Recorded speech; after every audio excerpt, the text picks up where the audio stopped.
And I am back and live. We're just waiting for the game to kick in on the stream. Oh, that was hot. I don't know what the reason is, but it always takes a bit for it to... And I usually have to tab out and in again to get rid of the amazing level of glare.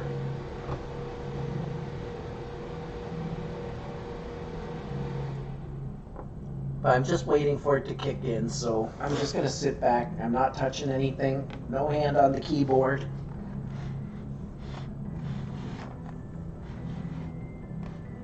There we go. And now we're off. I'm going to actually try and talk to my people again and see if they'll talk to me.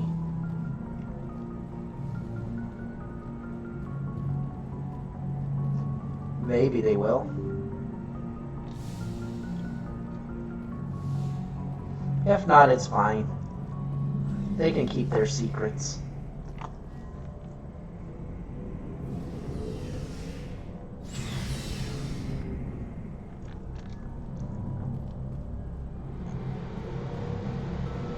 Shepard. Nope.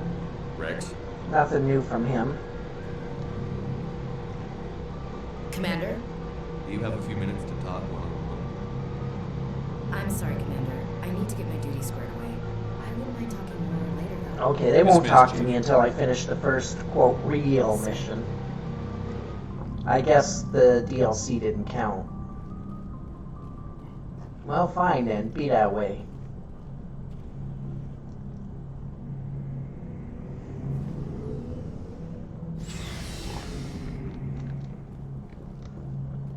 I had some tasty chicken wings.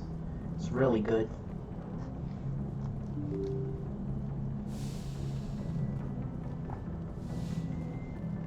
We're gonna find Rex's armor now.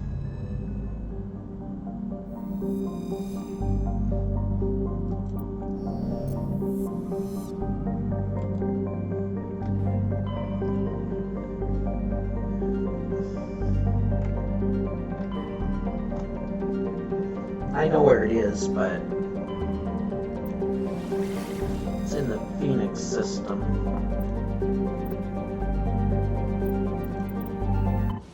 Now, thankfully for some people, I'm sure, I've decided I'm not going to read all the planets.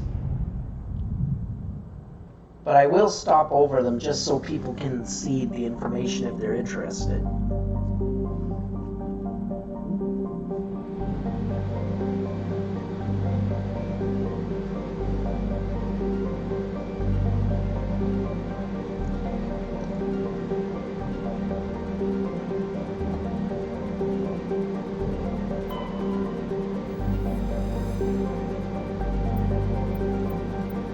So I'll just wait a second or two each time I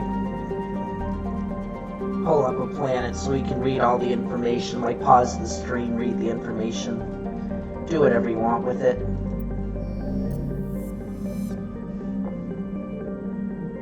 It'll just save a lot of time.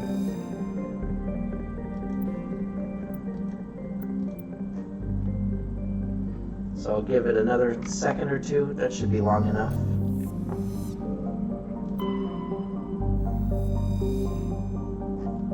This is the planet that Rex's armor is on, so...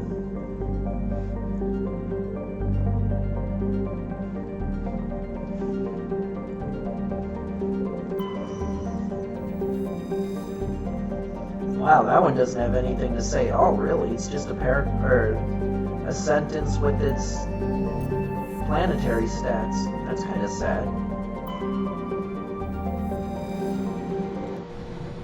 Alright, let's do this. I will bring Rex, of course. And this time I think I'll bring...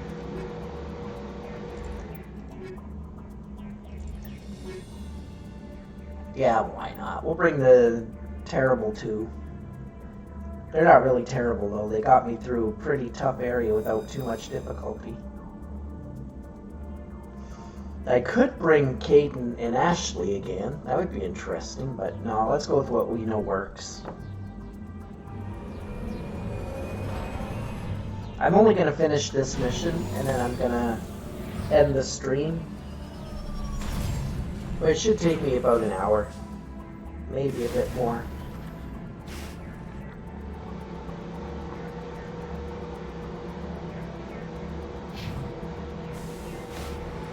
The hidden structure is the last place I want to go, because that's where the armor is.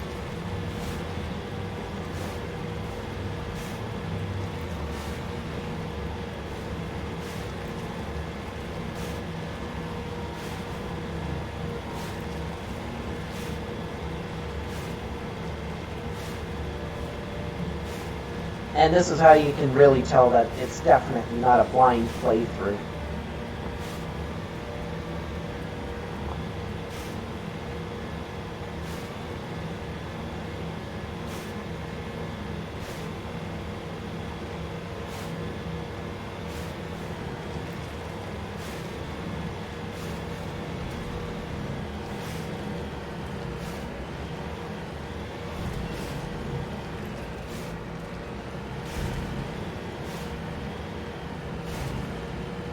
I'm gonna force Rex to love me. Wait, that sounds terrible.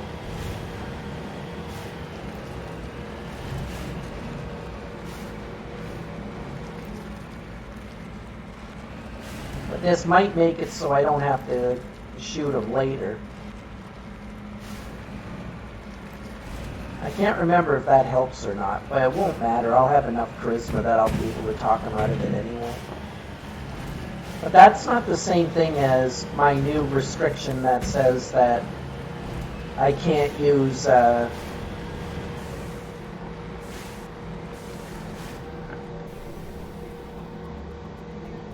what do you call it? Oh no.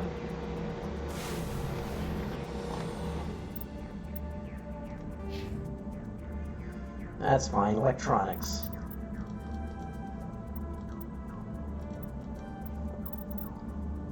And Garrus. There we go. There was a codex.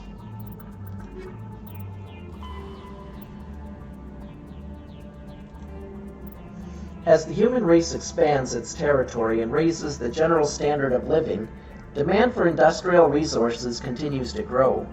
Many planets, moons, and asteroids contain a wealth of resources, but many systems have barely been charted, let alone thoroughly surveyed.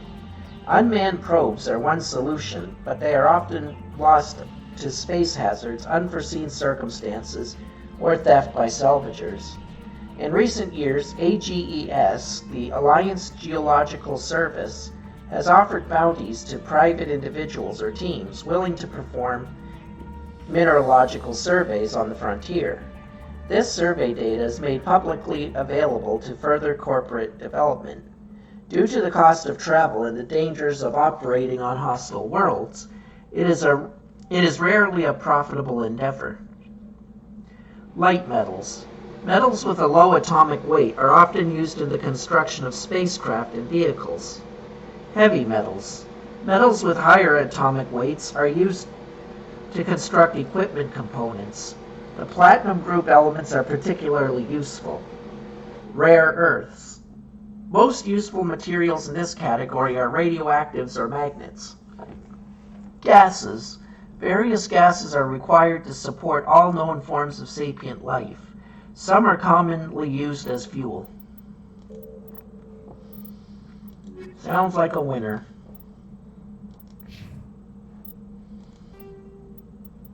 Journal, that's all good. Wait, it's still saying, oh, Rex hasn't leveled up, of course. There we go. We're gonna make Rex into an absolute monster.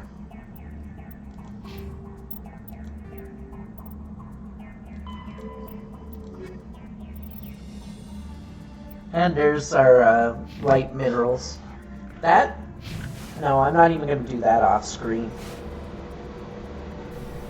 I will be collecting everything, but I will say on my screen, planet exploration stream. Just so if people find that really boring, they know to skip it.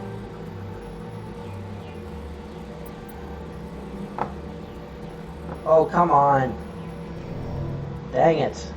Okay, let's try that one more time. I don't want to pay for doing this, but I will. If I fail again. There we go. Medical interface. Yes, that's what I'm talking about. Alright, we got that. We gotta go here.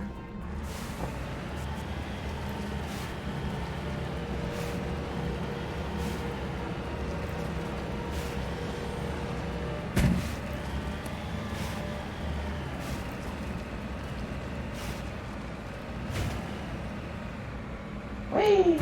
Oh, that's not good. Ow. This is why people might find planet exploration missions to be a bore to watch. I'm actually going to be doing them now, because that'll save a lot of time in the end. Once I get through all of that, then I can just do the main quest and just knock them out fast. Just boom, boom, boom, boom. I guess technically it doesn't save time when you think about it, but...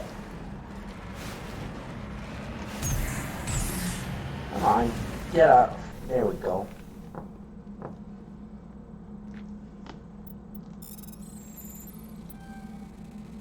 I just like to think that it saves a bit of time to do it this way.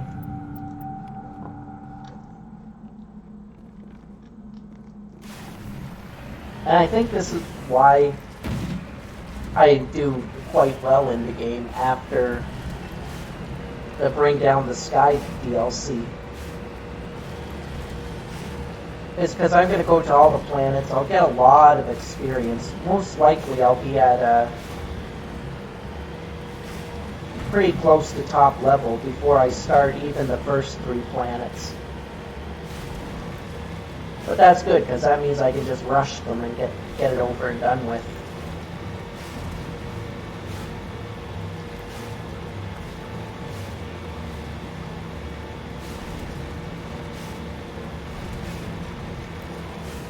Especially since there's only like 4 or 5 main... Sorry, there's like 6 main dungeons, 6 main missions in the entire game, so...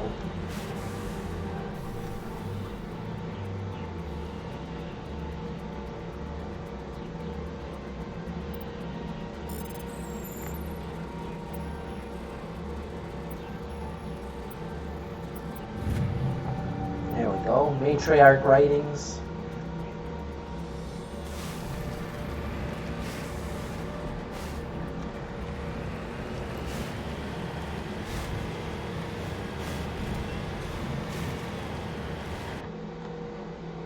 Now I'm going to just go straight down and get that, and then I'm going to go over to there.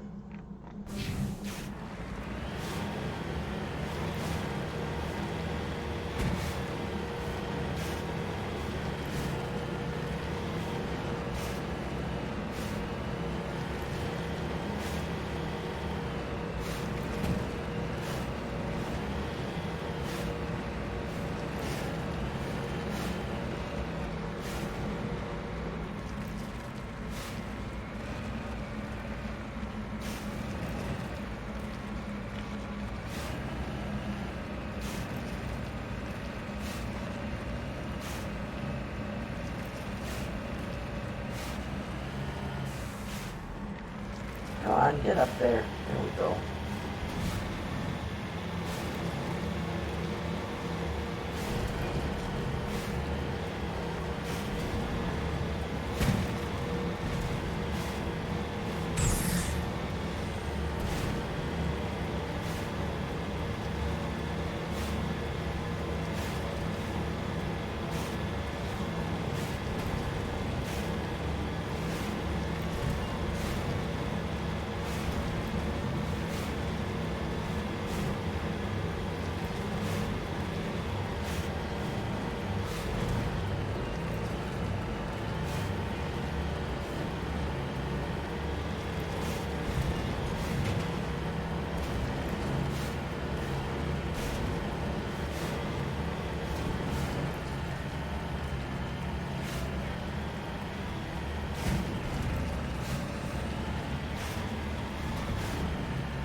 I forgot that those guys were there.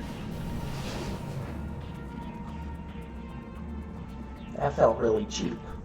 Shooting them with a big-ass cannon.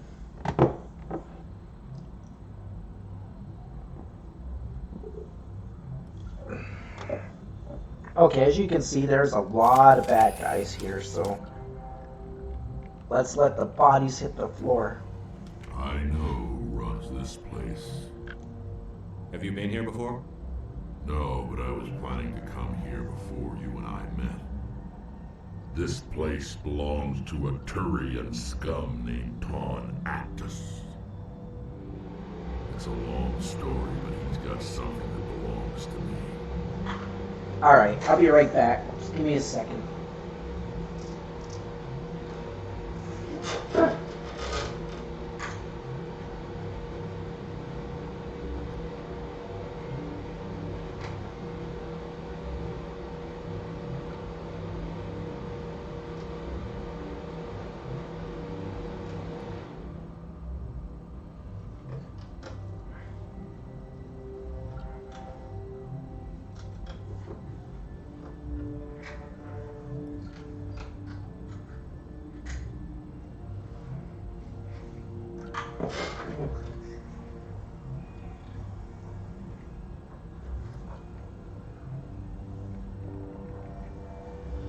Alright, sorry about that. I was in a bit of pain. I had to correct some things.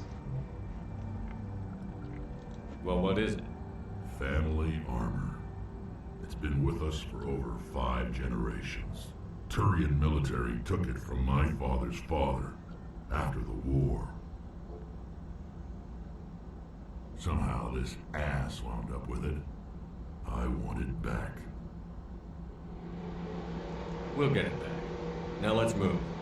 Right behind you. Alright, here we go. Quick save. Let the bodies hit the floor. Fortunately, there's a very high chance there are going to be a lot of my own bodies hitting the floor. Come on, buddy. Of course, they're going to be smart and not come running.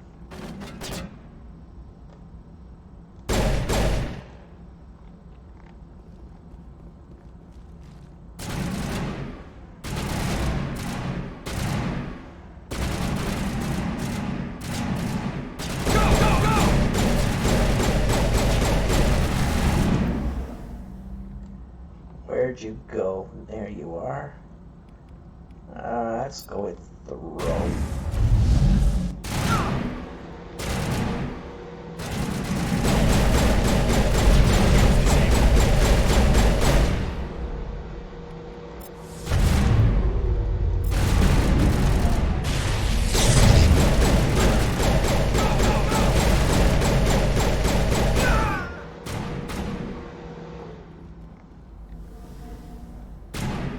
Now if I just stick back, I'll heal up nice.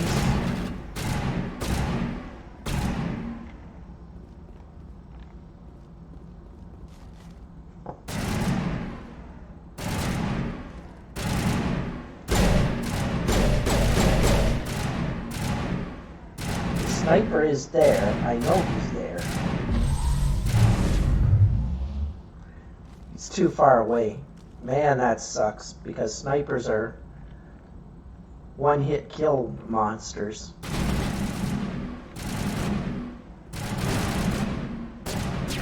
Go, go, go!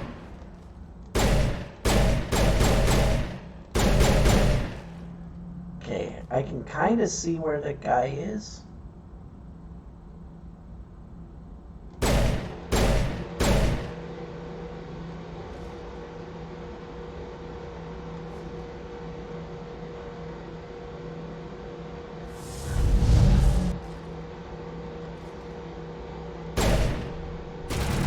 There, that got his attention. That's not always a good thing, though, to get the pirate attention.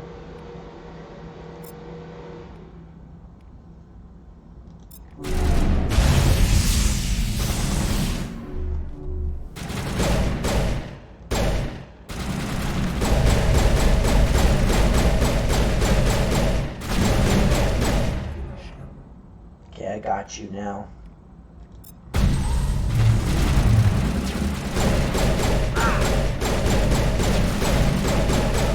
That did not last very long.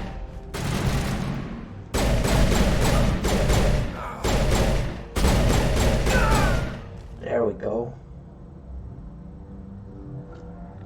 Garrus is down again. Useless.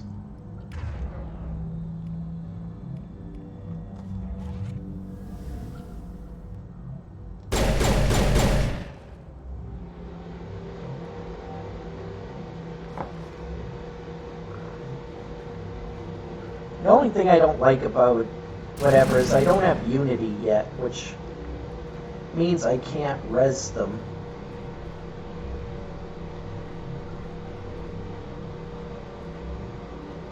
Go, go, go!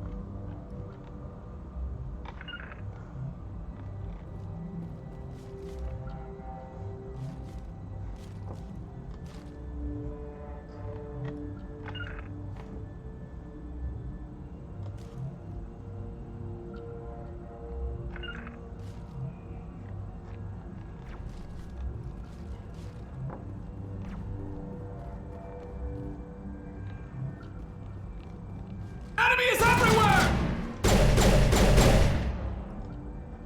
Okay. I know you're here.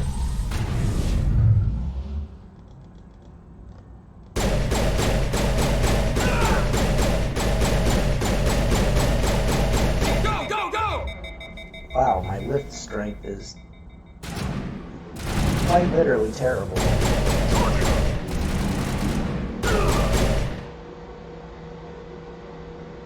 I don't think that even counts as lift strength.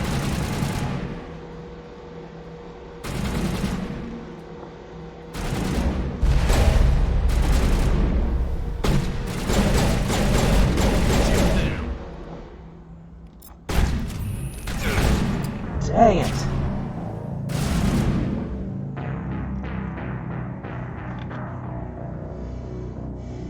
There we go, 9 deaths. That's okay.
Whoa, that was the boss.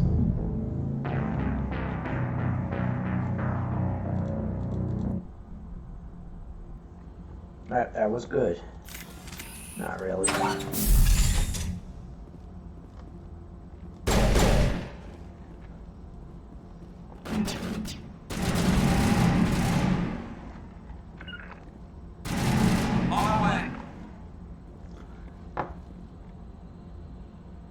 See if we can convince some of them to come and play.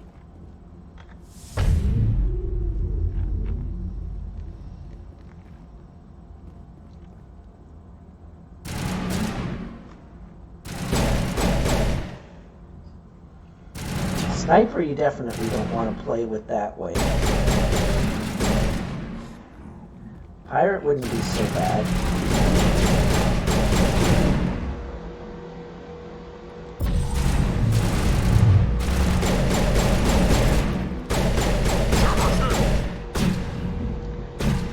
Run, Shepard.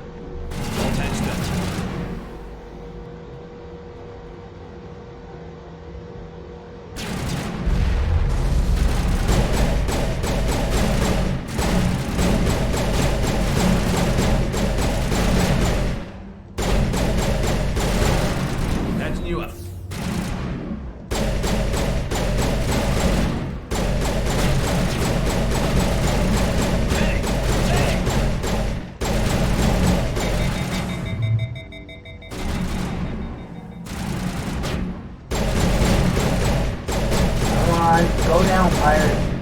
There we go. Who's that? Oh, it is still a pirate.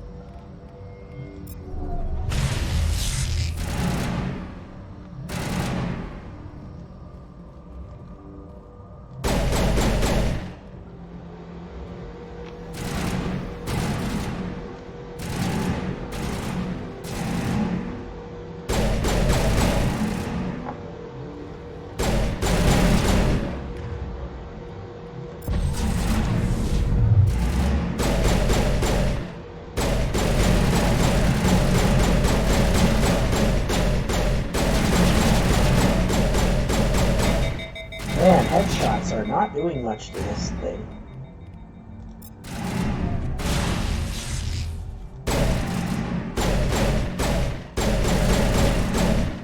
Oh, there's the boss. Beautiful.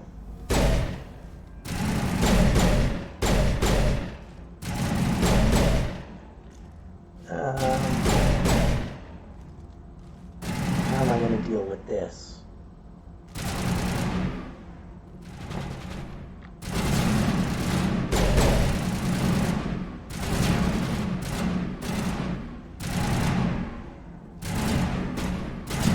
Come on.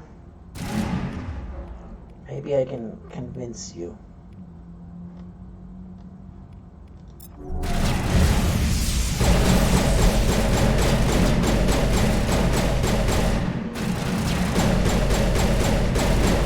There we go. It's one more down. I know the boss is still in that corner though. There he is.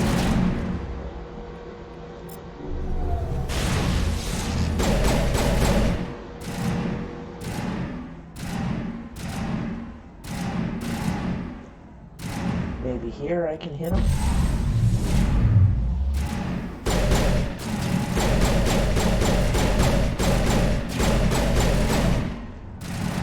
Alright. Ton is almost dead.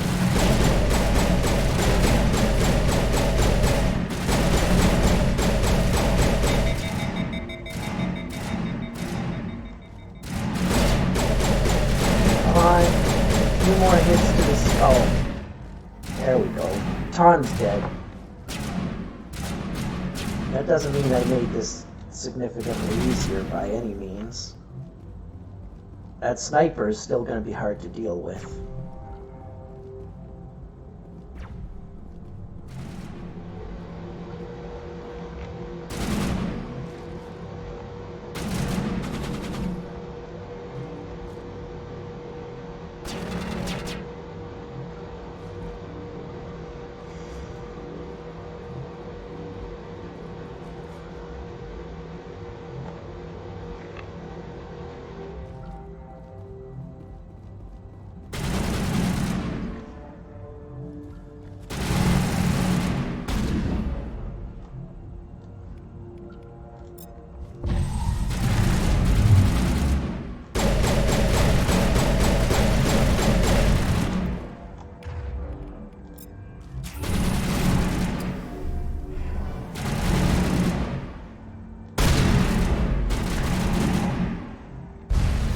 He's coming out this way.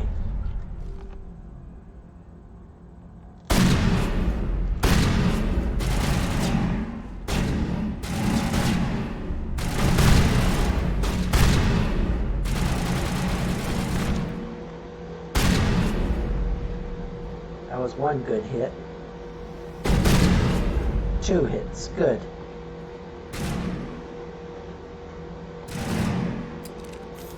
Let's go carefully, guys. Yeah, that's where the pirate is.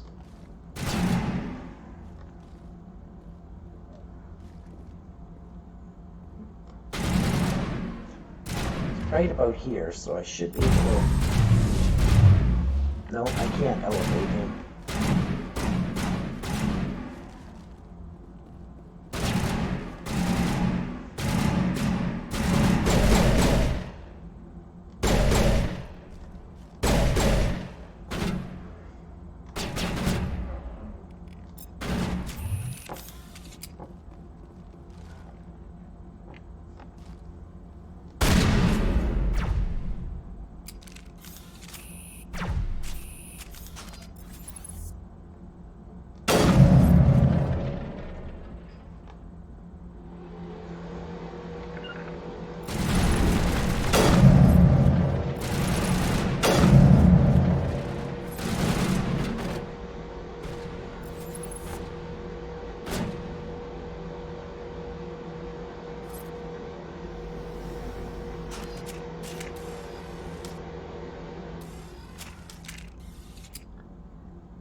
Got another one.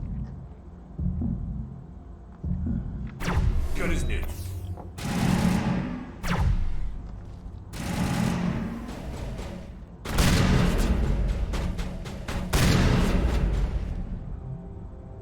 Come on, round the corner.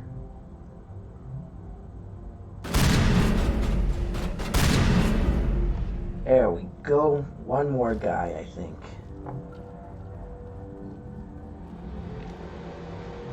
Oh, this was stupid. The heck is he? Oh, he must be up here. Yeah, he's up here.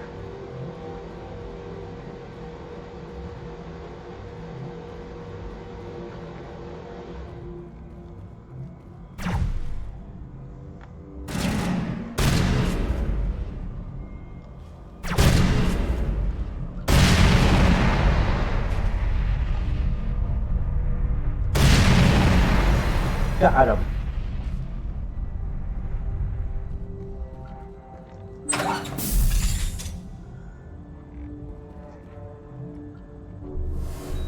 Let's heal them up. There we go.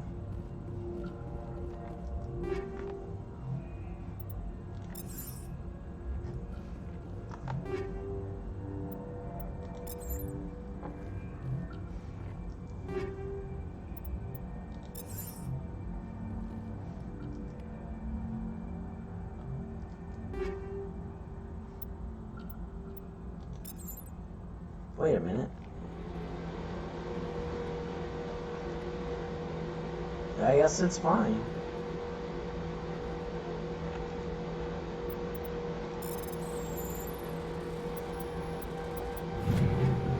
There we go. This is it. I can't believe my ancestors ever wore this piece of crap. But at least I've got it back. I'm glad we could help you get it back. I might just be starting to like you, Shepard. Rex touches his grandfather's armor, his expression thoughtful perhaps. Krogan are hard to read. Then he shakes off his bemusement and grips his gun with renewed purpose. Time to move on.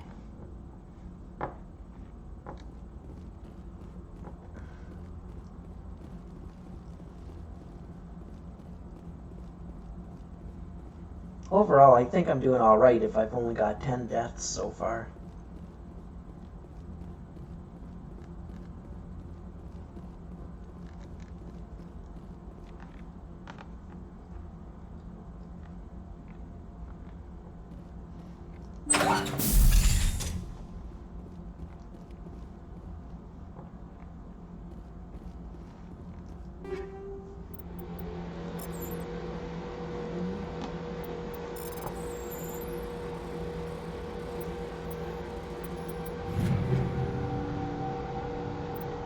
Perfect.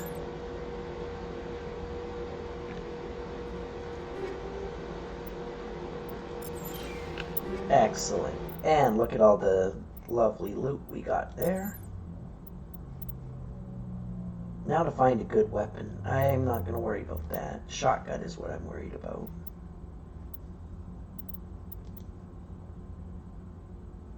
There we go. That one's just a pure upgrade in like every way.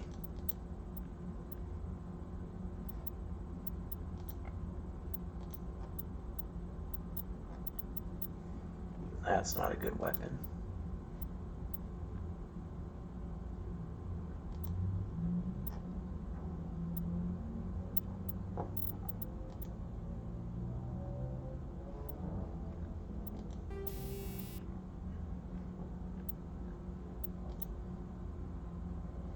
Could use that. That would be amazing.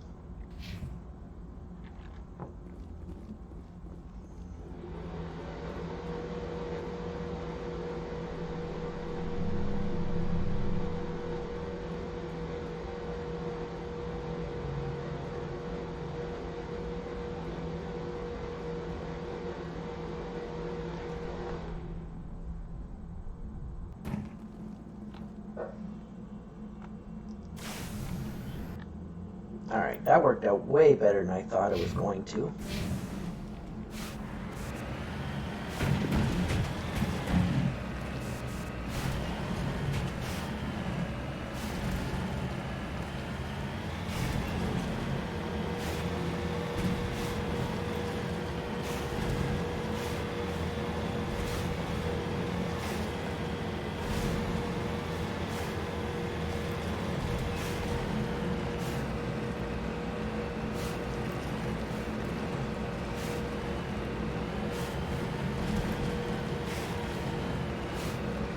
You need to turn back, Commander. You're going beyond the range of the operational area. I am not. I'm still well in the range. Leave me alone, Joker. Alright.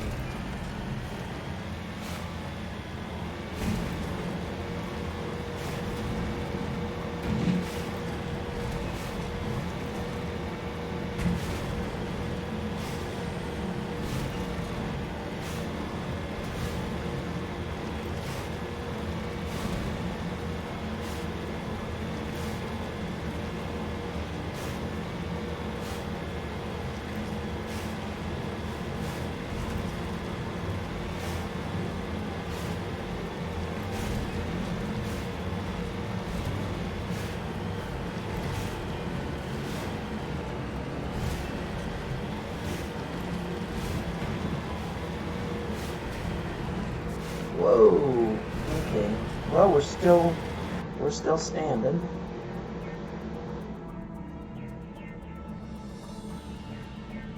Yeah, let's check here. If I don't see anything, I'm just gonna leave.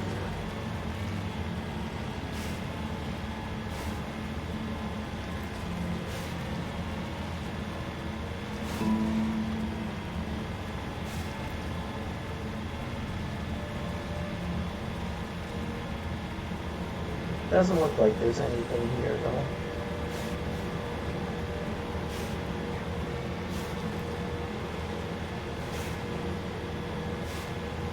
Alright, we're good.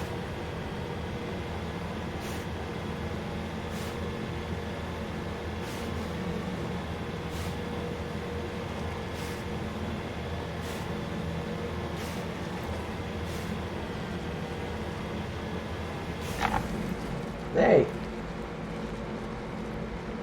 Where'd my screen go? There it is.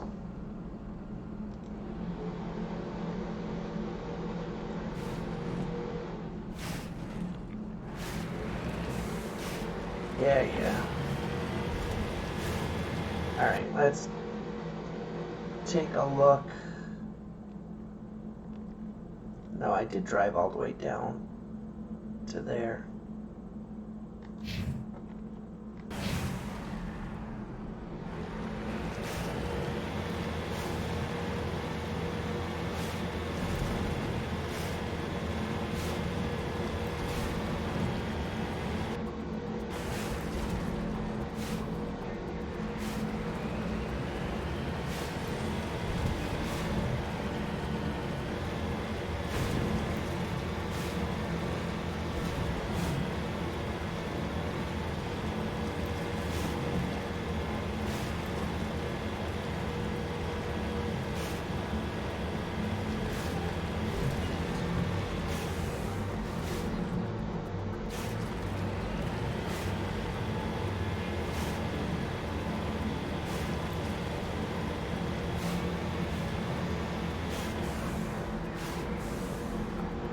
Alright.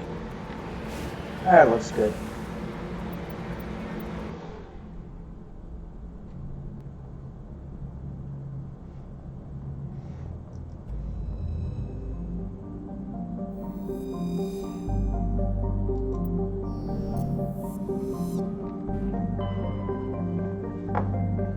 Now we'll go to Hydra.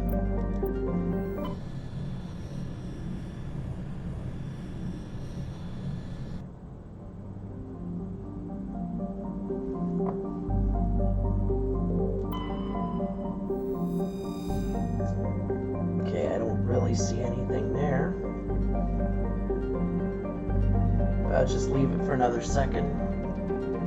There we go.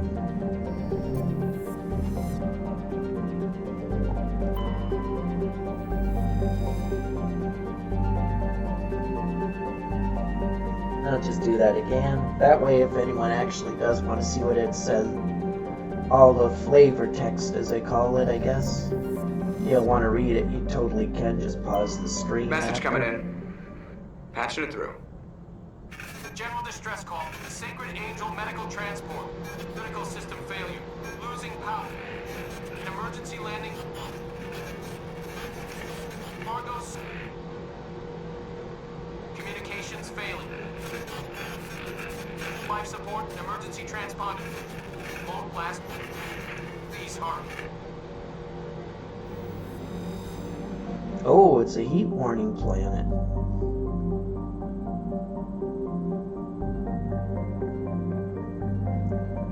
Give that a few seconds so people can pause it if they want to read it.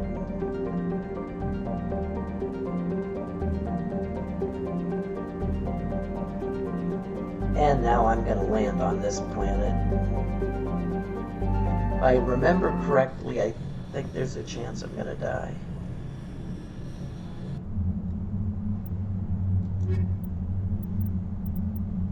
If it is actually what I think is down there.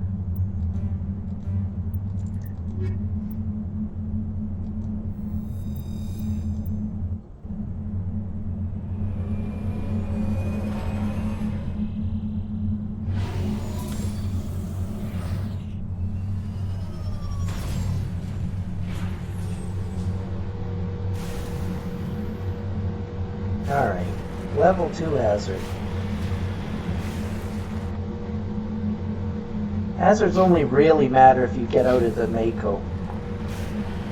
I can show you what happens. As soon as I get out of the Mako, you'll see the hazard level going up. Once that gets up to full, I think you'll either die right away or you'll die really, really quickly. I forget which it is. Pretty sure you just start dying really quickly.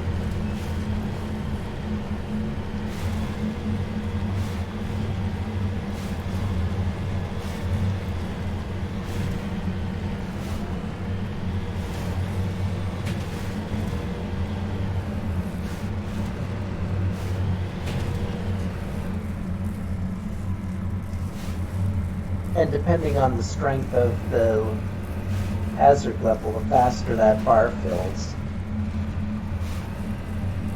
Like a level 3 hazard world, that bar fills really quick.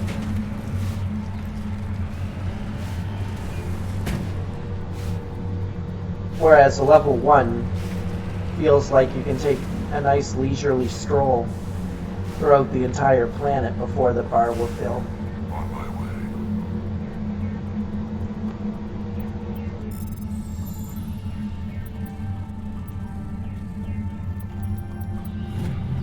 There we go.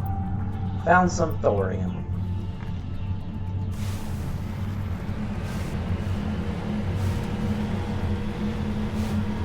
There's the wreckage. The signal must be coming from there. Careful, Shepard. I've got a bad feeling about this. Yes, it's a trap!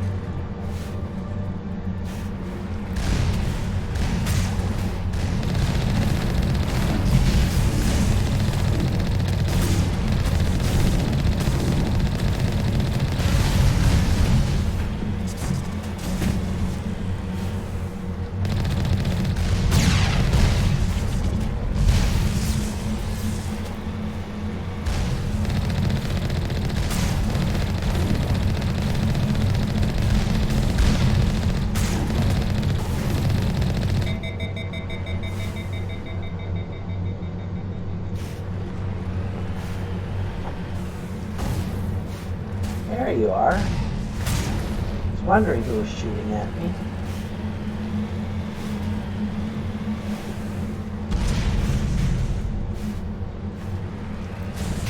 Well, that just blew up.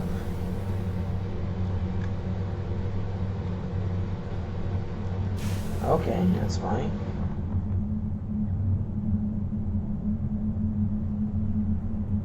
We go up to the anomaly now.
Get up there.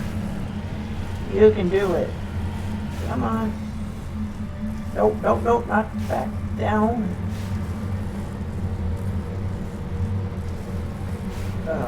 Alright, back down I go. Try from the other angle.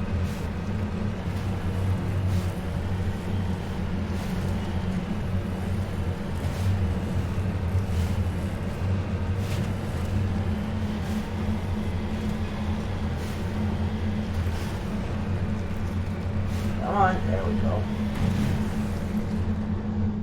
Moving out. Centurion corpse.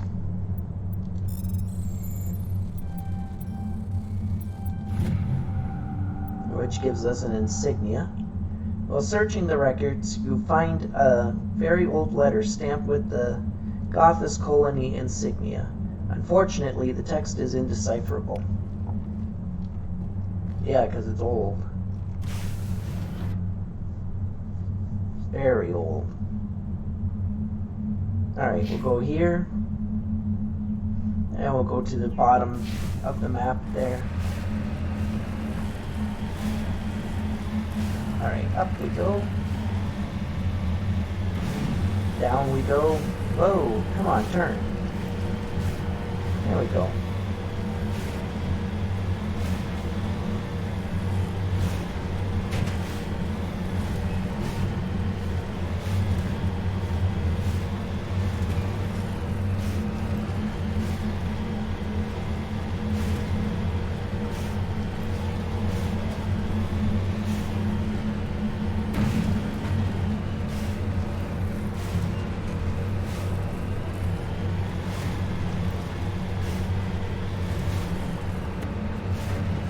Come on, you can do it. There we go. Good little buggy that thought it could. A little buggy that could. That's what the Mako is. Come on. You can make it. There we go.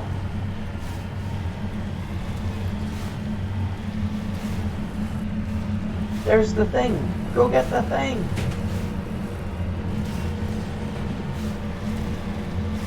There we go. Stop. Moving out. Rex, you're in the way.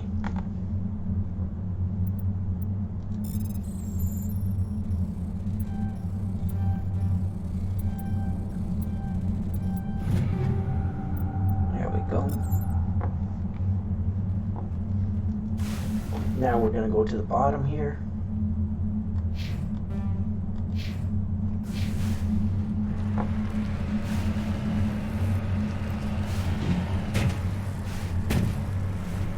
By the time I get there, I'll probably be the end of the little mini stream tonight. It's only an hour because I just wanted to make up for the hour I missed because of my doctor's appointment. Tomorrow is going to be another full day from 1 to 6.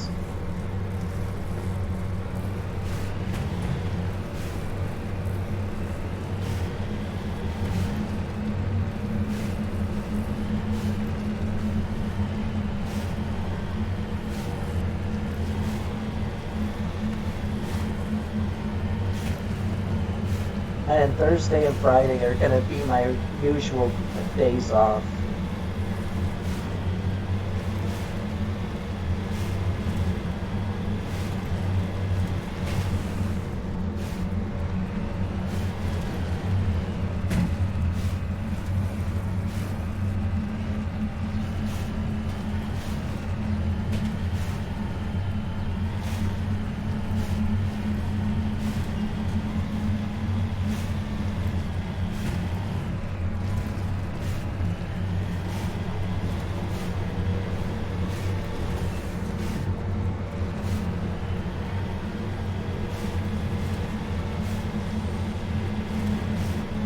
There we go. There's the thing down here. Right there. Going out.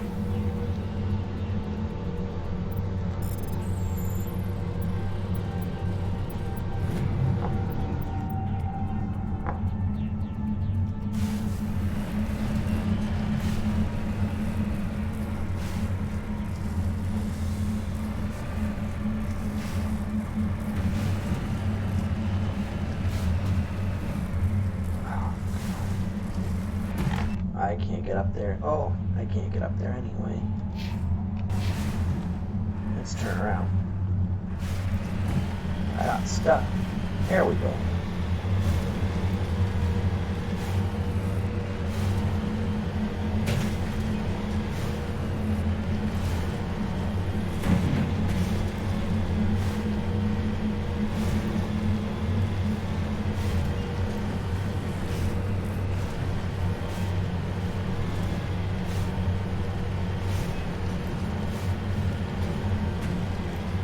Wait, did I just... No, I'm turning around. Dang it, going to where I just was. Yeah, I definitely need to start heading off for the night, I think, because I'm starting to make kind of silly choices. Because I'm tired.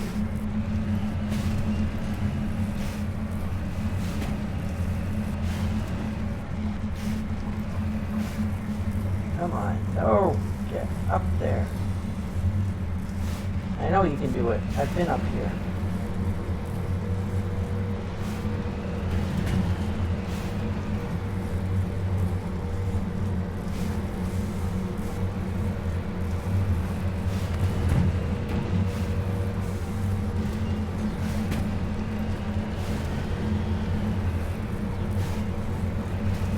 I'm gonna go around.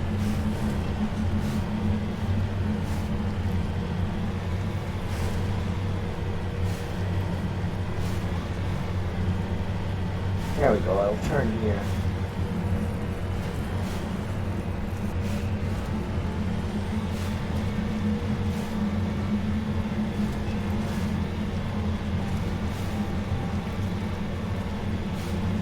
Oh, there's a thing there. Oh wait, is that one I know of? Yeah, that's one I know of, so I don't need to worry about that.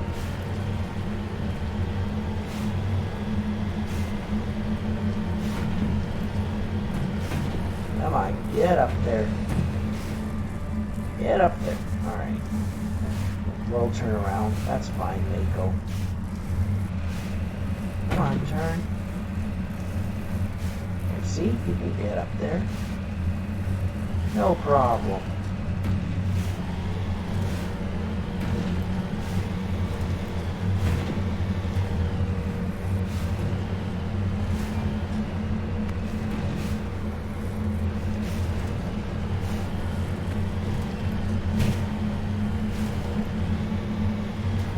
Go.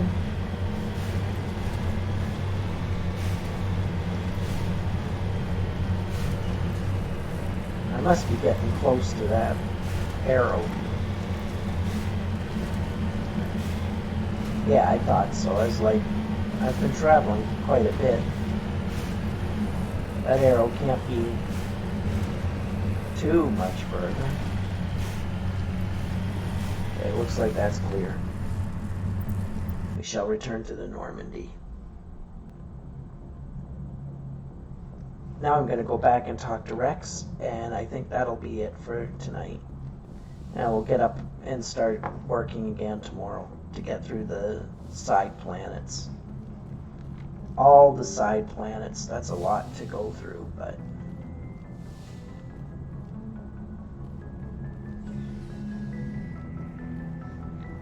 I'm hoping to get through that in about 2, maybe 3 streams, and then we'll just get through the rest of the game. See, at this point, Mass Effect isn't very long. Mass Effect 2, it becomes pretty long. So, we've got Saren on the run. It won't be long now. Saren's good, but I'm better. Good. He's rotten. To the core. I could tell as soon as I met him. Why didn't you tell me this sooner? I would have if I thought it was important. I think I'd like to hear about it just the same. This was a while ago. A bunch of mercs were bragging about a job out near the edges of the Terminus systems. They said it paid well and the boss was never around to ride them. They said he was looking for more men, too. So I checked it out. I didn't know Saren was openly recruiting mercs. It wasn't that open, and he only showed his face once. We'd been raiding ships in the area for months when we took out this massive cargo freighter. Our biggest haul yet. I was on board checking bodies for valuables, looking for some extra credits. That's when I saw him. What did Saren want with the ship? I don't know what he wanted. He was just moving through the ship, watching. A couple of the mercs called him by name, but he never spoke to them. Never spoke to anyone. I had a really bad feeling about him, so I got the hell out. Didn't even wait to get paid. That's the only time you saw him? Yeah. Didn't even know who he was. Still wouldn't if I hadn't joined up with you. But my instincts were right. Every other merc on that mission turned up dead within a week. Every damn one. So long, Rex. Shepard. Well, that was a bit of information. Let's see if Ashley will talk to us yet. Commander, you have a minute to talk. Oh boy, okay. I keep an open door policy. If you have any concerns, lay them on me. All right. I know things are different aboard the Normandy, but I'm concerned about the aliens, Vicarian and Rex. With all due respect, Commander, should they have full access to the ship? They may not serve the Alliance, Chief, but they're allies. At least as far as Saren goes. This is the most advanced ship in the Alliance Navy.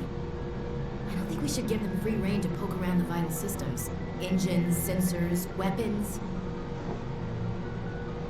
You don't trust the Alliance's allies? I'm not sure I'd call the Council races allies. We, humanity, have to learn to rely on ourselves. Standing up for ourselves doesn't mean standing alone. I don't think we should turn down allies. I just think we shouldn't bet everything on them staying allies. As noble as the council members seem now, if their backs are against the wall, they'll abandon us. I don't see that as inevitable. Look, if you're fighting a bear and the only way for you to survive is to sick your dog on it and run, you'll do it. As much as you love your dog, it isn't human. It's not racism, not really. Members of their species will always be more important to them than humans are. These seem like deeply held beliefs, Williams. What made you think this way? My family's defended the Alliance since it was founded. My father, grandfather, great-grandmother, they all picked up a rifle and swore the oath of service. I guess we just tend to think of Earth's interests as our own. It doesn't sound like you've worked with aliens before. No, sir. Mainly I've been groundside, part of the surface garrison forces. I did get a rotation on a space station for training. Every Marine a rifleman, every rifleman ZG certified.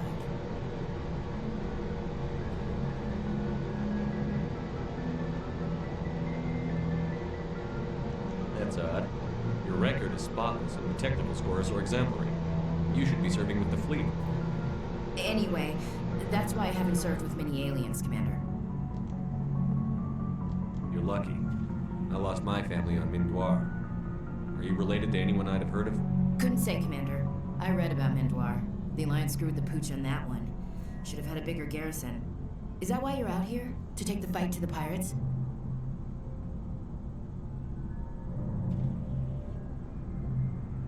No. The future of humanity is out here. There's so much we haven't seen yet. Yeah.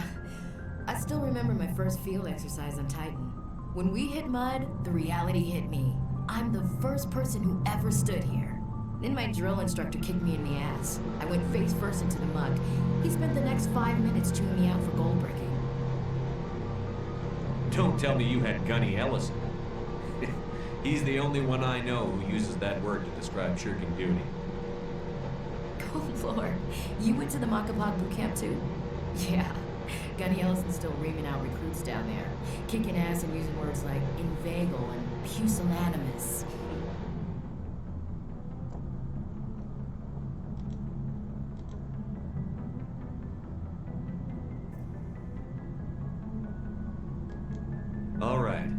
can see where your concerns are coming from, Williams. But this is a multilateral mission. You're going to have to work with aliens, like it or not. It won't be a problem, Commander. You say jump, I say how high. You tell me to kiss a Turian, I'll ask which cheek. Would you kiss anyone I ordered you to? That depends, sir. If you ordered me to kiss a superior officer, that would be a violation of the regs concerning fraternization. That would make it an illegal order. I'd be required to decline and relieve you of command. Sir. What's your opinion on the last mission? Kinda wish you got there sooner, Commander. Oh, okay. No offense, I appreciate the rescue. I just wish... You wish we'd been able to save the Yes, if I had been more alert, we wouldn't have been cut down by an ambush. Sir, I'll make sure it doesn't happen again. We'll talk later, Williams. Looking forward to it, sir. Alright. Looks like the relationship has been started with her. Commander, how are you? Why did you want to be a CSEC officer in the first place? That's a good question. There were several reasons, I guess. Like what? Probably the same as most officers. I wanted to fight injustice, wanted to help people. I guess my father had something to do with it too. He was CSEC, one of the best. I grew up hearing about his accomplishments or seeing his picture on the vids after a big arrest. He's taken my resignation pretty hard. That's tough. But you'd think he'd be impressed you're going after Sarah. My father's a CSEC man too. Do things right or don't do them at all, he says. Things I made too rash. Hey there, Red. Hey, Drake. Become just like Sarah. He actually taught me how to become an inspector when I was younger for the same reasons. The death count seems awfully low. Yes, it does. I've been doing amazing.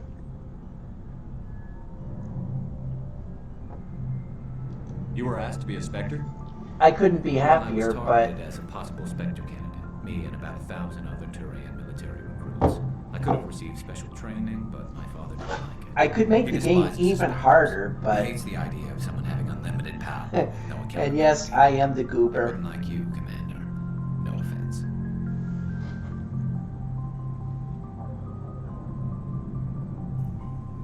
I suppose I can understand his concern. You can. But Saren's not going to The only thing I can think of, though... If you want to nail Saren, you need to send someone who isn't restricted by policies and procedures. Just because you can break the rules doesn't mean you should. I don't need to stoop to Saren's level to stop him. And neither do you, Garrus. I see what you mean, but I'll think about it. Thanks, Commander. Yeah, I can think of a few ways to make it even harder. But I'm not sure I want to mention it, because then I'm going to end up having to do that. I've learned my lesson. While Turians are individuals with personal desires, their instinct is to equate the self with the group, and set aside personal desires for the good of all. Turians are taught to have a strong sense of personal accountability, the Turian honor that other races find so remarkable. Turians are taught to own every decision they make, good or ill. The worst sin they can make in the eyes of their people is to lie about their own actions. Turians who murder will try to get away with it, but if directly questioned, most will confess the crime. Turians have a strong inclination toward public service and self-sacrifice, so they tend to be poor entrepreneurs. To compensate, they accept the mercantile Volus as a client race, offering protection in exchange for their fiscal expertise. The Turian military is the center of their society. It is not just an armed force, it is an all-encompassing public works organization. The military police are also the civic police. The fire brigades serve the civilian population as well as military facilities. The Corps of Engineers builds and maintains spaceports, schools, water purification plants, and power stations. The Merchant Marine ensures that all worlds get needed resources. And yes, I have, because I've been thinking about it, and I can think of, off the top of my head, 2 more things I could do to make this game playthrough unbelievably hard. But I'm not going to say what they are, because if I do and then I have to do it, I would really be kicking my own ass. Although they lack the brutality of the Krogan, the skill of the Asari, and the virtuosity of the humans, the Turian military is formidable discipline. Officers and NCOs are lifers with years of field experience. Enlisted personnel are thoroughly trained and stay calm under fire. Turian units don't break. Even if their entire line collapses, they fall back in order, setting ambushes as they go. A popular saying holds, "You'll only see a Turian's back once he's dead." Boot camp begins on the 15th birthday. Soldiers receive a year of training before being assigned to a field unit. Officers train for even longer. Most serve until the age of 30, at which point they become part of the reserves. Even if they suffer injuries preventing frontline service, most do support work behind the lines. Biotics are uncommon. While admired for their exacting skills, biotics' motives are not always fully trusted by the common soldier. The Turians prefer to assign their biotics to specialist teams called cabals. Command and control is decentralized and flexible. Individual squads can call for artillery and air support. They make extensive use of combat drones for light duties and practice combined arms. Infantry operates with armor, supported by overhead gunships. Strategically, they are methodical and patient, and dislike risky operations. Tradition is important. Each legion has a full-time staff of historians who chronicle its battle honors in detail. The oldest have records dating back to the Turian Iron Age. If a legion is destroyed in battle, it is reconstituted rather than replaced. The Turians recruit auxiliary units from conquered or absorbed minor races. Auxiliaries are generally light infantry or armored cavalry units that screen and support the main Turian formations. At the conclusion of their service in the auxiliaries, recruits are granted Turian citizenship.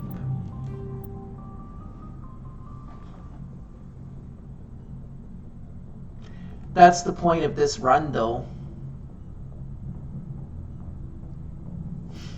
I'm beginning to believe that, Drake, because, yeah,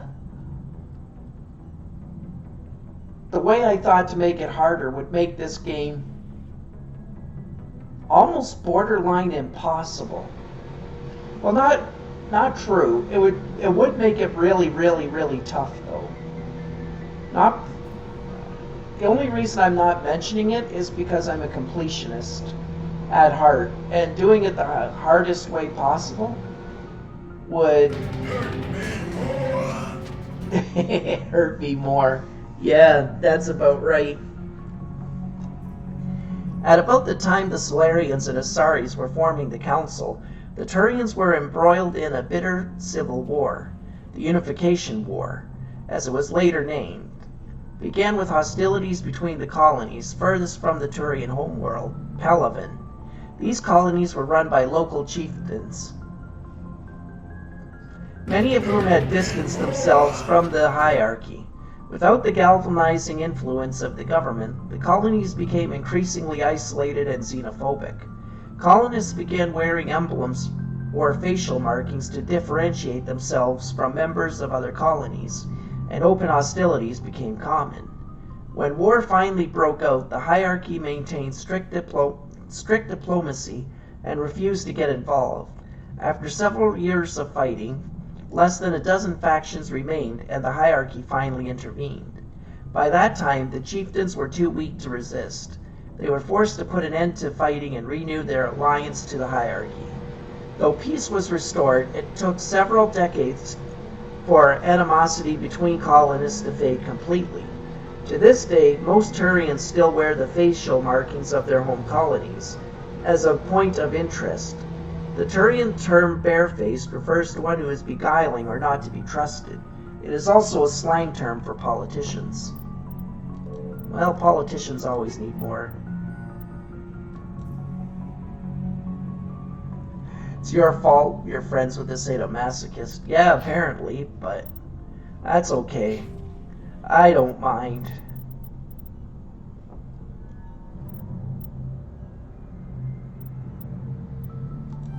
Although, like I said, I am rethinking some of my life choices.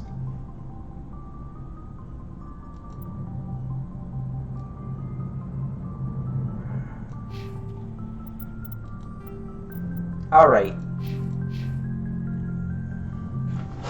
I'm just thinking, should I say how to make this game as hard as possible, or should I just pretend everything is good?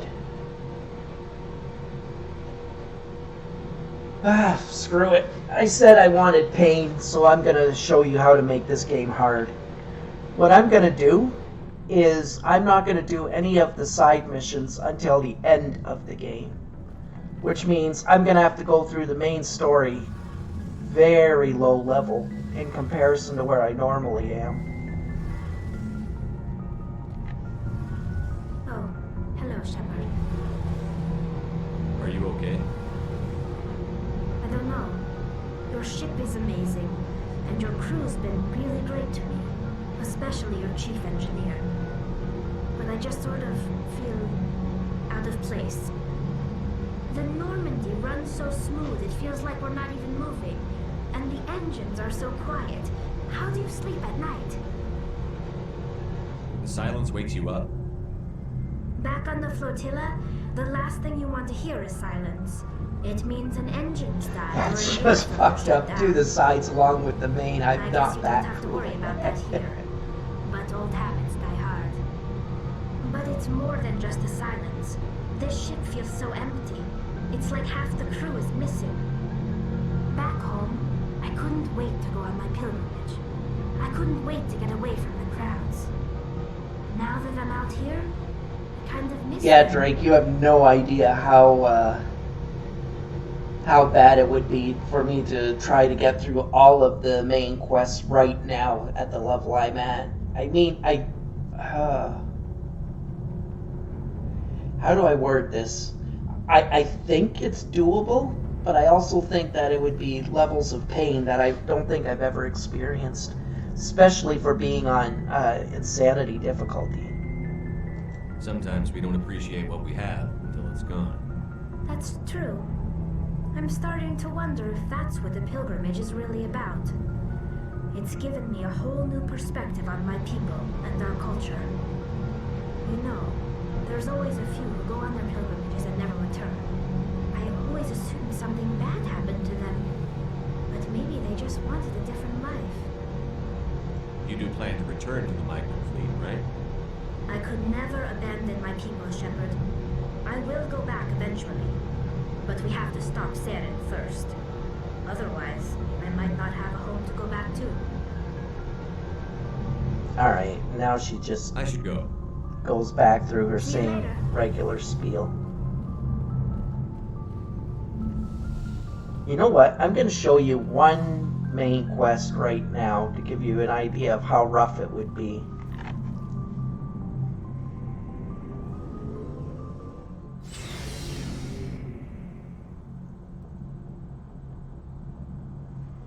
Oh, I understand, Red. I'm exactly the same way. I'm a complete... Like I said, I'm not joking when I say I'm a completionist at heart.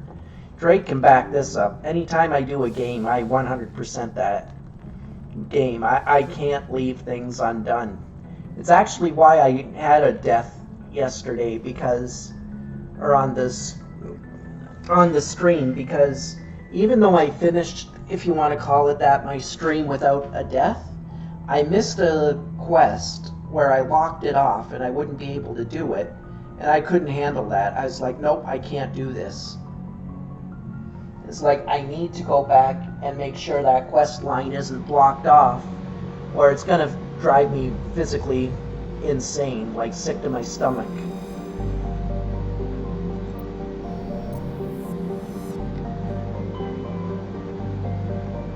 So I'm going to show you guys right now just how hard some of these missions can be. I'll go after Liara because, well, she's a pretty powerful biotic if I can get to her.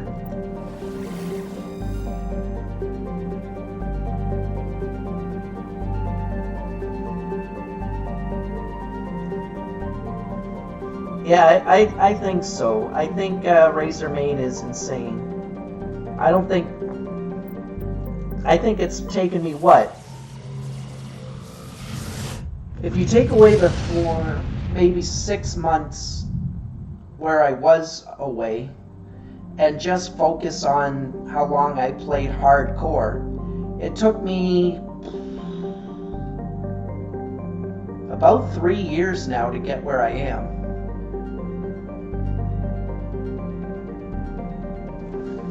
Oh no, this is fine, because I really want to get Liara, because she'll make some of the side missions a bit easier.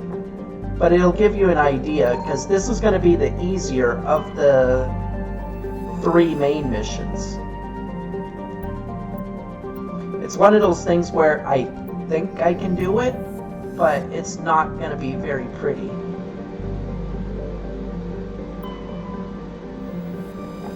Oh, of course. The first planet I find is one that can be checked on.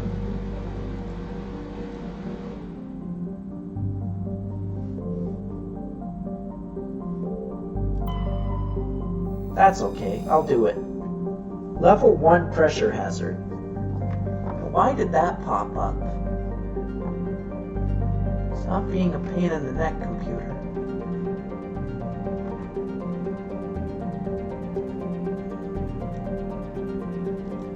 Now, there's no way I'm going to try to do all of the side mission. No, I won't blame you for the deaths, because like I said, I just really want to get Liara. Why is it going so dark for me all of a sudden? Sharjilla had... Oh wait, I wasn't going to read that. I'm just going to... Now I'm going to go down a bit. I'll wait another 2 seconds. And then I'm going to go to the bottom. That way, if you guys want to read all that, you can just pause the stream and read it. Because I'll put it up on YouTube after. No, I won't blame you for it being really rough, because you did give me the option of not doing it right now. Well, that's actually a way more balanced party. But let's go with that. So while I appreciate it, I really do want Liara. She'll make some of the side quests a little easier. Still not simple, but a little easier. So she kind of is worth a bit of the pain.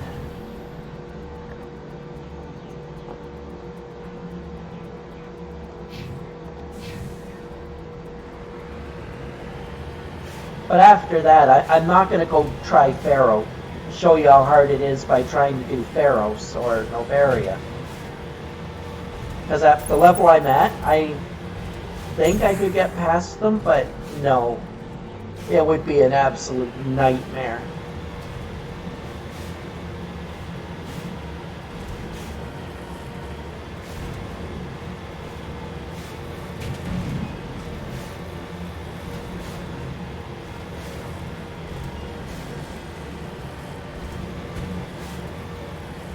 Oh, don't worry. I'm going to blame Siri for all the trouble in Code Vein when I get there. Because even though I put together a Mass Effect run that well, how do I put it? I love Mass Effect, so it's still a fun game. But having to romance Ashley playing as a Sentinel and doing Insanity is just, well, insane. I would never do that as my own personal choice. But Code Vein sounds like she crafted a run from absolute nightmarish hell for me.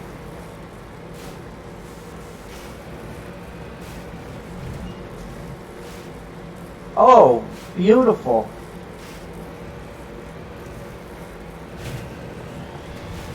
You see, I was about to say something, but I decided to bite my lip because I know it's just going to kick me in the ass and hard.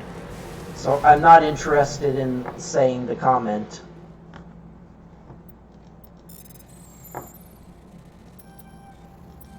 But yeah, it's like every time I turn around, it's like, how can she make the Code Vein run even worse?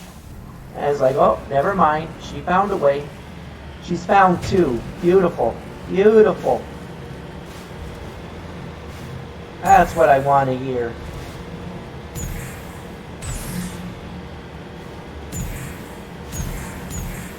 I wanted to hear that the run can get even more nightmarish than it already is.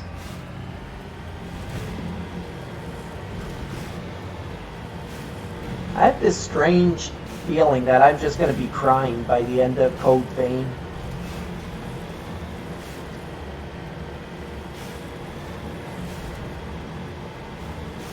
At this rate, it might take me so long to beat Code Vein that I might be able to stream, what do you call it?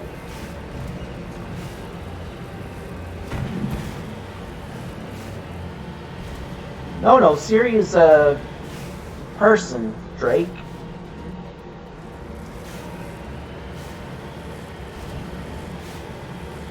I'll be crying before I even start. That is beautiful. That's what I wanted to hear.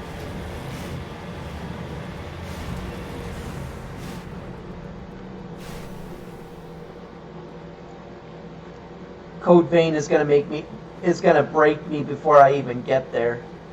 That's what I wanted to hear.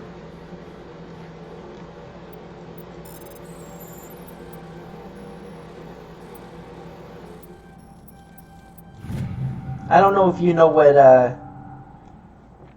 Code Vein is. I just left that up on the screen for a second so people can read it on their own time if they want. But I don't know if you know what Code Vein is, Drake, but it's basically a anime version of Dark Souls. And Red and Siri have been building a run for me that's going to be just a nightmare. I think they really are trying to break my spirit with that run. This is basically just a kind warm-up in comparison.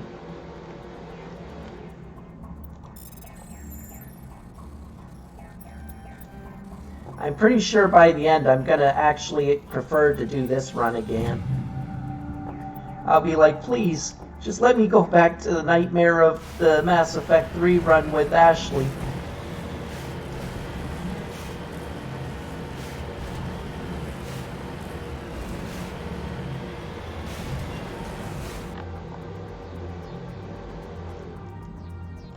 Either that or I'm just going to be curled up in a corner at some point during the run saying, please, just let me die.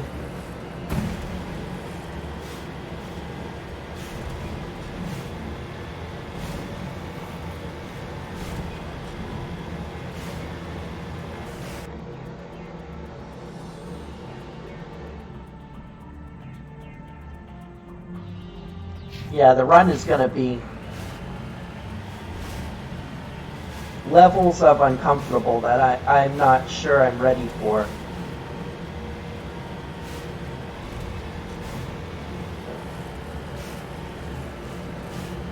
But I'll do it. I mean,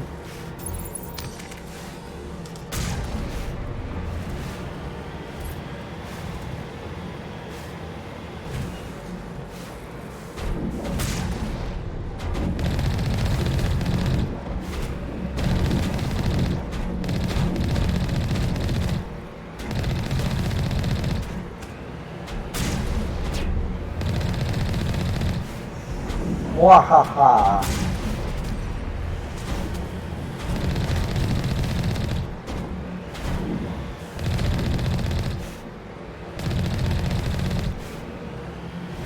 Any other punks to kill?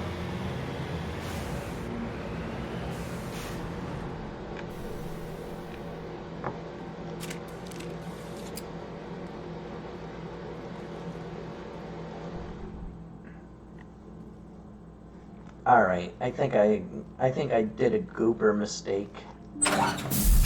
Yep, I put myself in another one of these missions.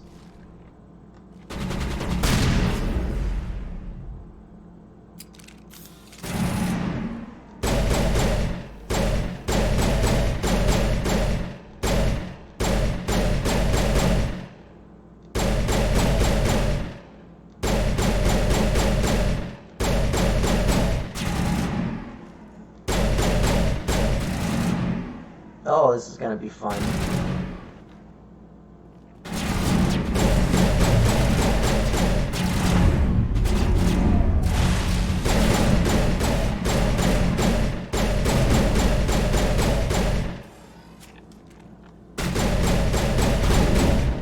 Hey, stop shooting at me.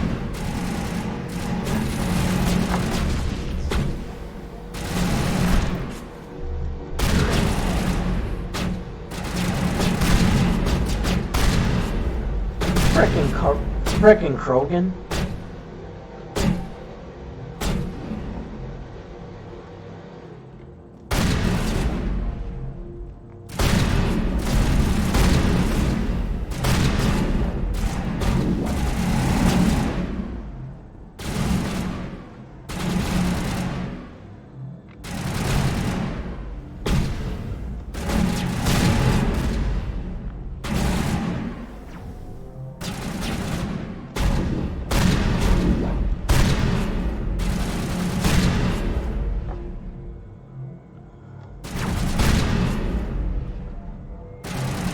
Nice try, pirate.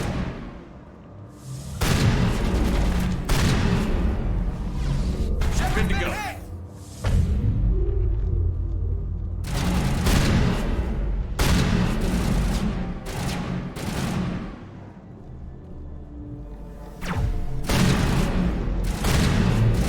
Woo! That was almost bad.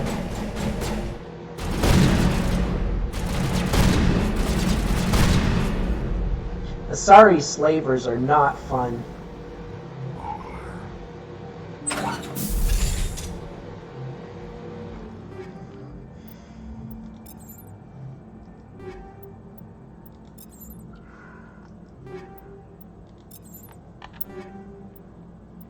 That's a lot of loot. That was nice.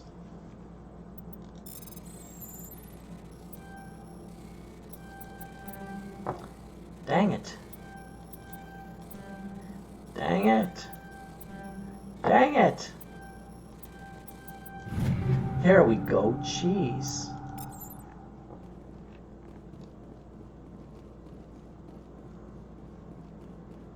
Oh, I could have blown up that fuel tank. That would have worked. Probably a little overkill, but still would have worked.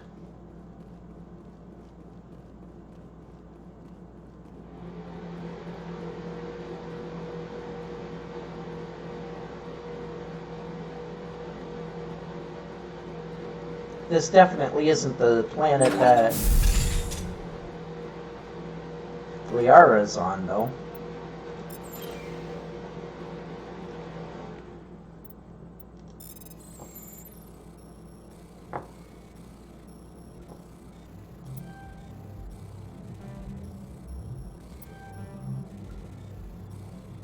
Oh, I screwed that up royally.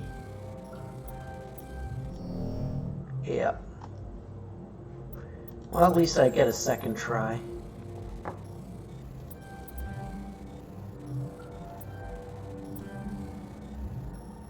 Okay, I can go now. There we go. I made it. I made it. Wall safe, hard decryption. Oh, that's what I wanted to see.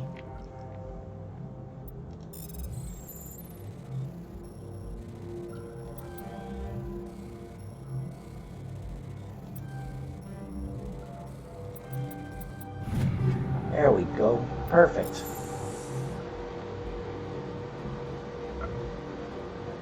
Let's check the ground level, see if that had a safe. And then I leave this planet, and we're going to find where Liara is hiding.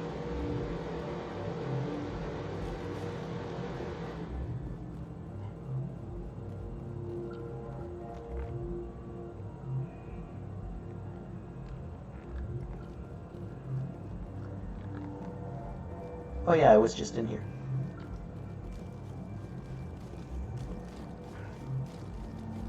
Sometimes that happens, Drake.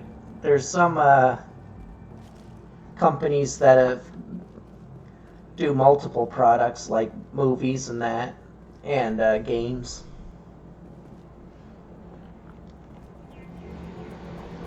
Perfect example would be look at the League of Legends game, and there's a movie out too. Although they're different enough that I would say that they're not really the same property, even though they are supposed to be based in the same world or whatever.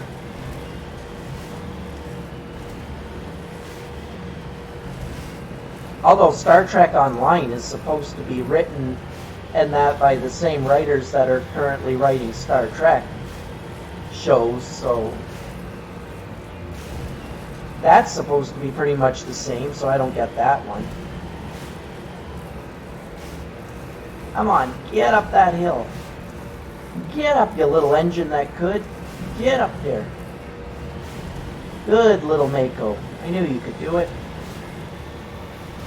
Actually, I didn't. I was just going to try anyway.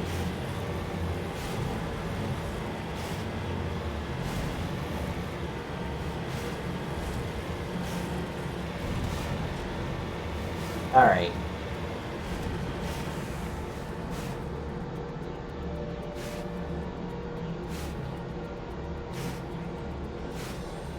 Oh, jeez, what was it at? I must have hit the wrong button again. I've done that before. It was at 10, right?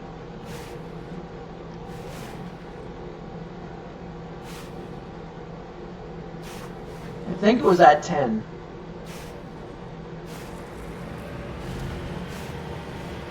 I gotta be so careful. My finger sometimes slips the way I have it, and it'll hit the button that controls that. I should put it on the other side of the mouse, or the other side of my keyboard, so that there's no way I could accidentally hit it. But yeah, I'm pretty sure it was 10.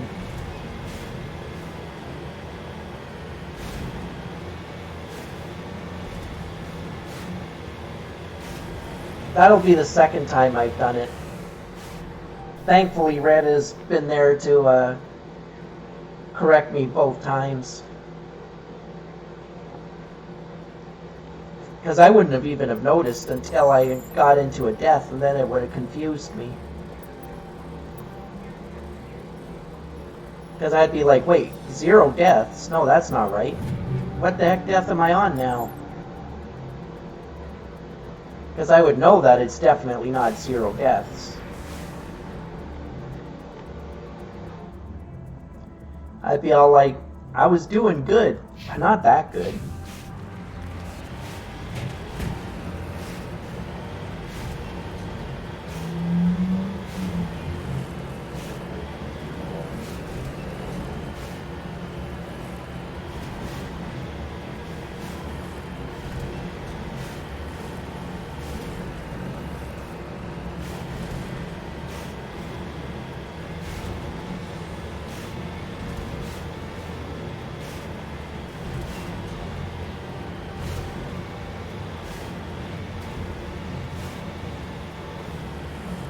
Alright.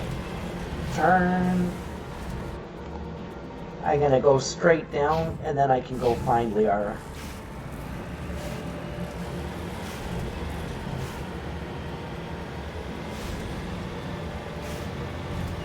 Sucks that I can't romance Liara, though. Maybe next year, or in a couple of months, I'll do a full Mass Effect run in Insanity again, but I'll play it with no restricting rules, just get to show off the whole story.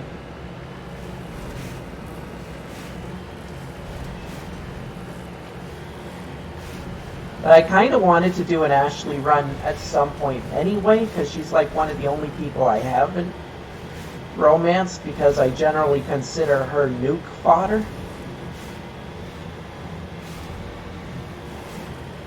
So I never saw a point. It's like, well, why bother? As soon as I get the opportunity, I'm going to feed her to a nuke, so no point in getting really attached to her. And the biggest reason I always decided that she was nuke fodder is because her attitude stinks.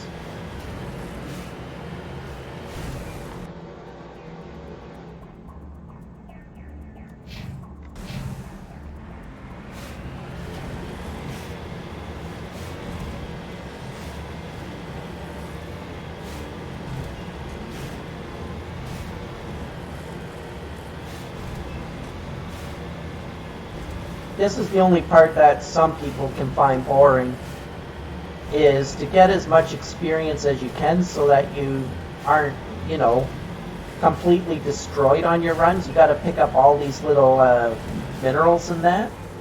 And that can sometimes take a while to find.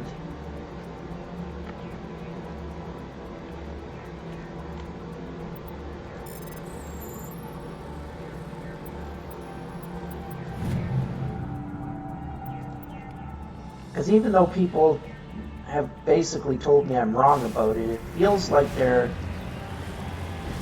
those kind of things are just like random every time. Because I will swear that there's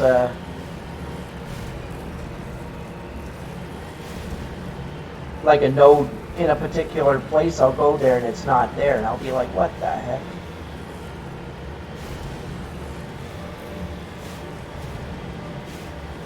But it looks like the planet is clear, so let's get out of this.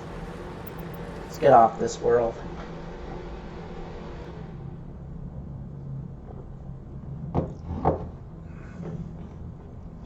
But I think that Liara is the best story to go through, because her story actually takes you through all of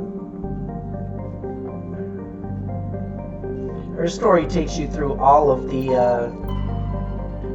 all 3 games. She's with you the entire time.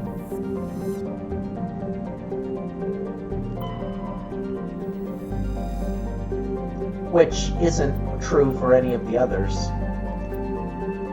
Well, actually, no. Talia will stay with you for the 3 games, so.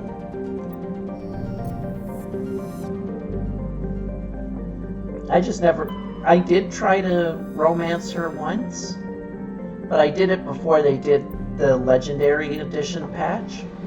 So it was a pretty lame romance. Apparently, with this version, the Legendary Edition, it got a remake and it's actually pretty good now. I don't know how true that is, but maybe one day I'll find out, even just for myself.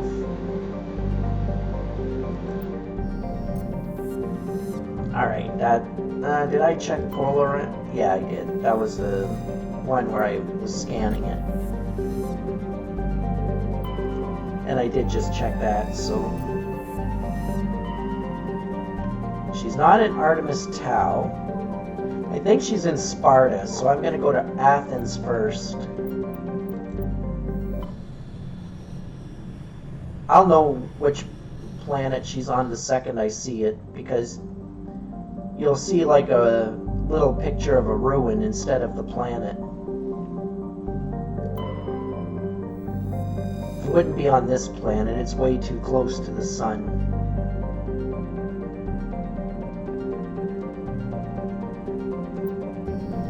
And again, I'm just going slow when I'm picking a planet, just so if people do care about the flavor text, they can read all of that. Because then they can just pause the stream and look.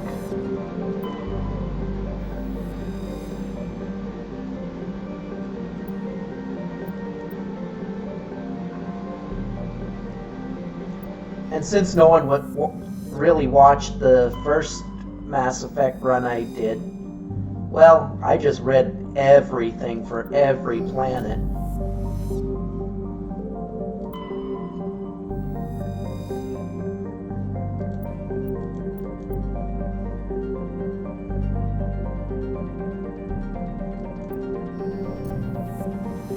Alright. Okay, Athens is clear. No sauce. Almost sounds like Gnosis. That's from Xenosaga 3. Probably one of my favorite games of all time.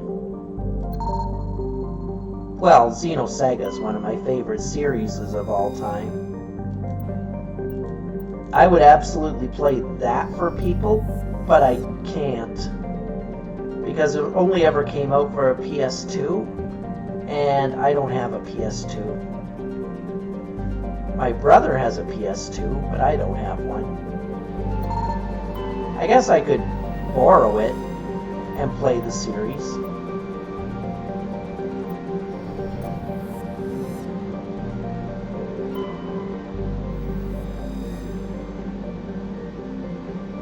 But yeah, I know a lot of people who don't like the Xenosaga, or the Xenosaga series, because it's more of a interactive movie than it is an actual game.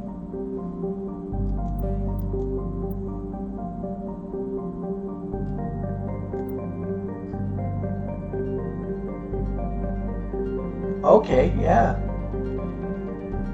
Because I would love to do Xenosaga again, or play that again, because I frickin' love that series, but it's more like an interactive movie than an actual game, so some people are not too crazy about it. But then there's me. I could play that game like every single day and not get tired of it. Because the story in it is just freaking amazing. Like, absolutely amazing.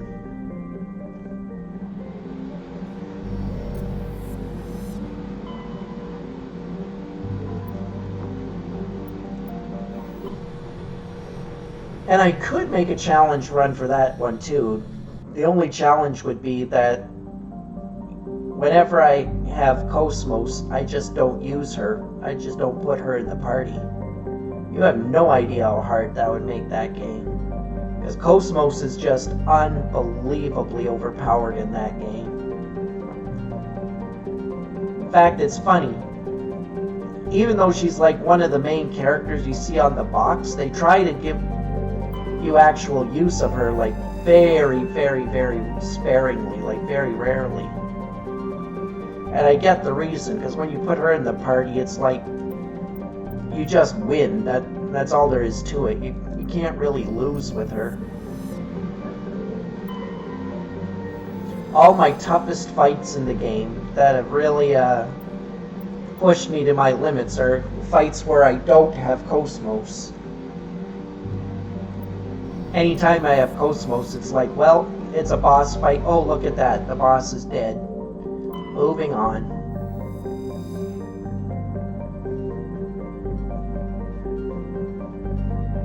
The only thing I don't get about Cosmos is she's an android. A full battle system, not even an android person. Well, yeah. She looks like an android, but she's essentially capable of morphing full-size battle system meant for fighting the Gnosis. And I was fine with that.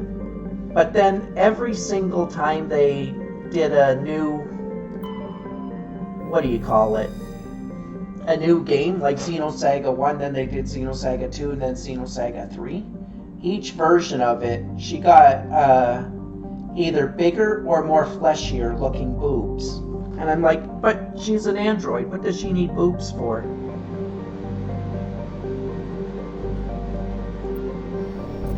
That always irked me, because I was like, that's unnecessary. Come on. Wait a minute. I was in Sparta. Why did I not...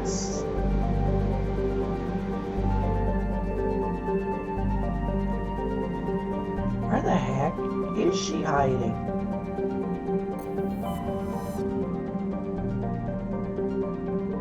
I went to Macedonia.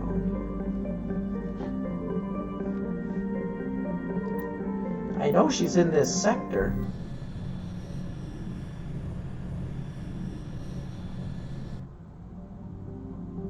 Okay, there's that planet. That's a Metallica. Was it? It was there. Jeez, how did I miss that planet? Yeah, see this? This is where she's at. This is the final base, if you want to call it that, or whatever, on the planet. It's a relatively small planet. But let's go. Now you'll get to see what the fights can really be like. I'll take those two because I want pretty average. Well, it's funny. According to the stats page, it says that it should be a pretty mediocre party, but they're actually really powerful. Commander, I'm picking up some strange readings. Really strange, like off the damn charts. It looks like it's coming from an underground complex a few clicks away from the drop zone. Come on.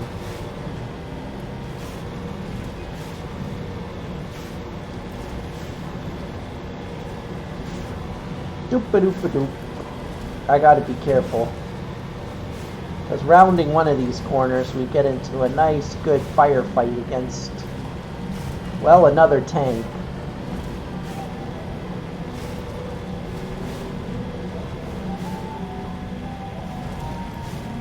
And this run actually has 2, or is it 3 bosses?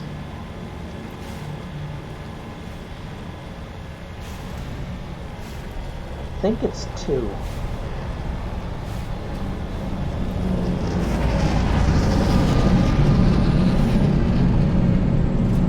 Uh-oh, there's a drop ship.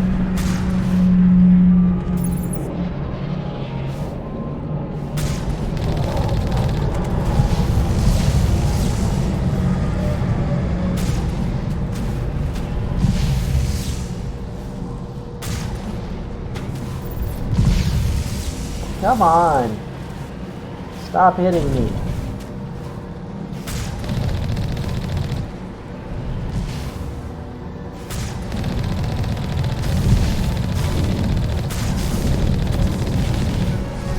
Buggers?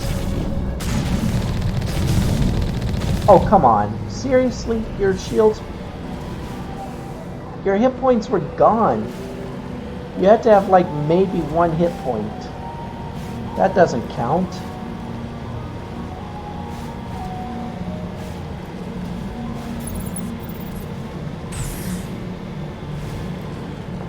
Alright. Oh, yeah, this is a big base.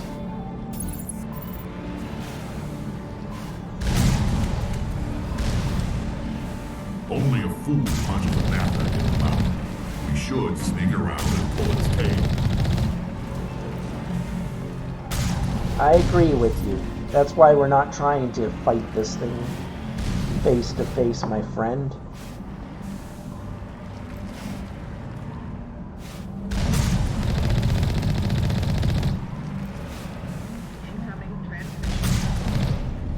There we go. Now I gotta get this other explodey thing. Oh, I'm such a good driver. Get around the corner. Get.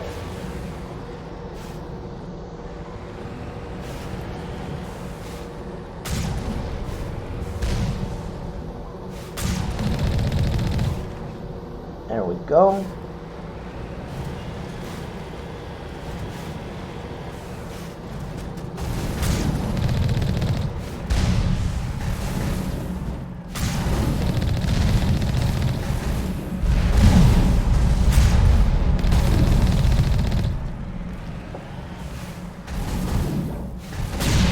Good night.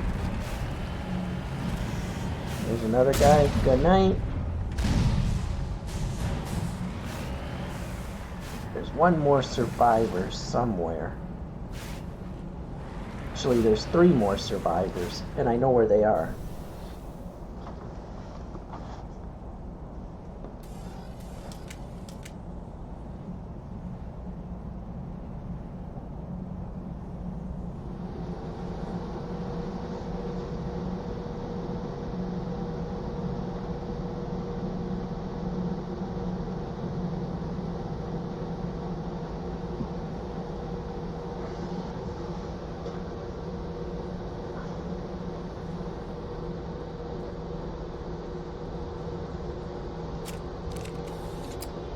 Alright, there's a monster in here, I think? No. See, this is why I don't like having... What do you call it? I don't like this is why I like having a scanner on my weapons. Because I can't see the creature, but in the Mako I could see it. Because the Mako has much better scanners than I do. Alright, well, yeah, this one will have a monster in it. Right at the end of this corner, and around the corner, really.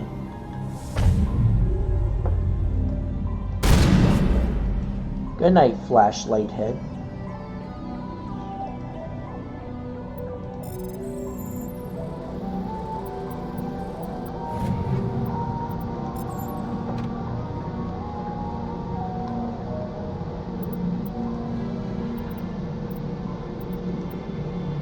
I can't believe it. It actually is still an insanity difficulty. I just had to check there because a lot of these creatures have just been dying in one shot. It's like, what the hell?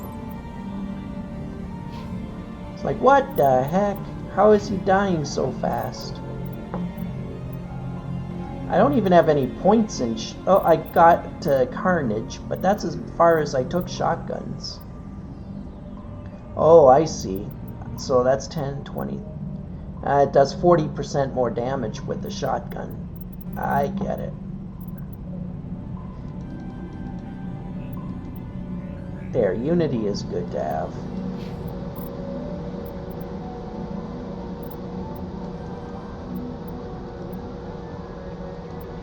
Now, you want to become an advanced assassin, Garrus. That's what you're good at.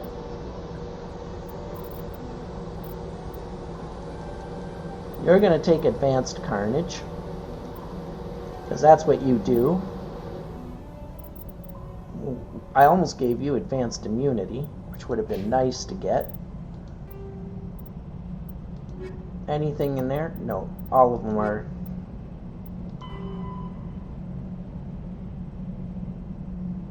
Before they joined the Citadel Council, the Solarians' most potent military tool was a small reconnaissance team known as the League of One.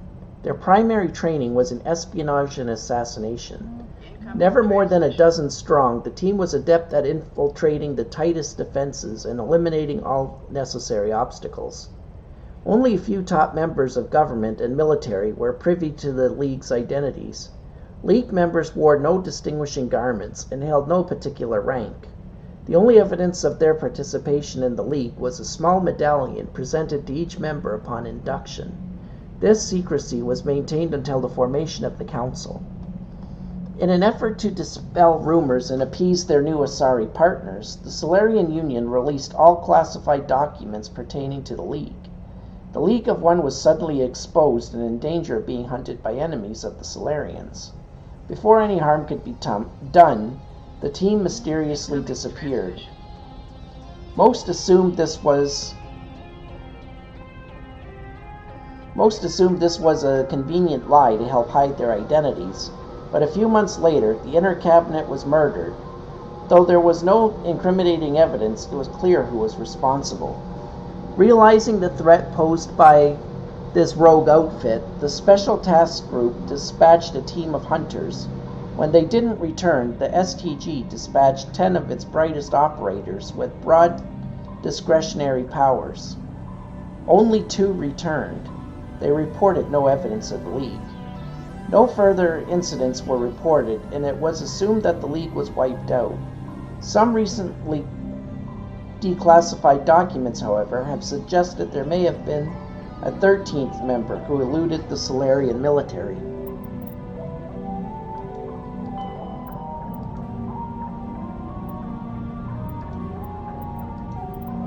We just finished reading about Protheans, the data disks. Despite the evidence confirming the existence of the Protheans, little is known about their culture and society. From time to time, dig sites will yield new clues, but after 50,000 years of decay, little of value is unearthed.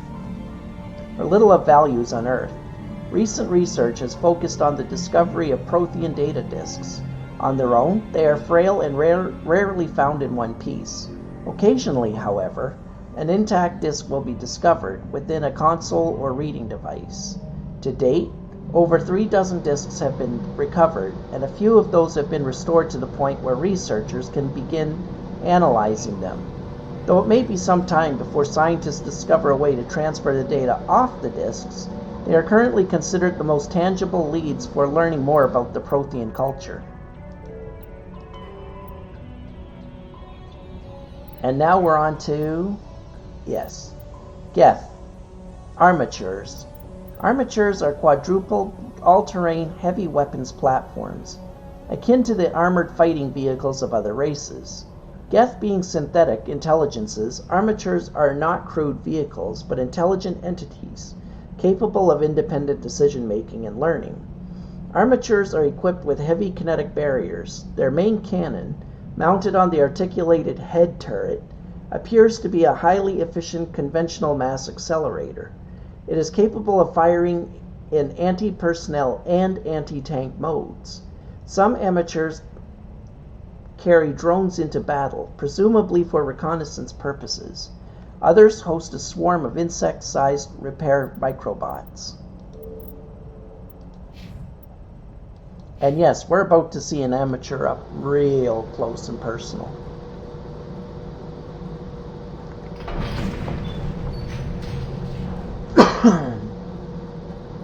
Yeah, just now I felt the need to show that the difficulty is still on insanity because that last guy went down with a single shot. And even with the description of the shotgun, it still seems weird to me that he would go down that easy.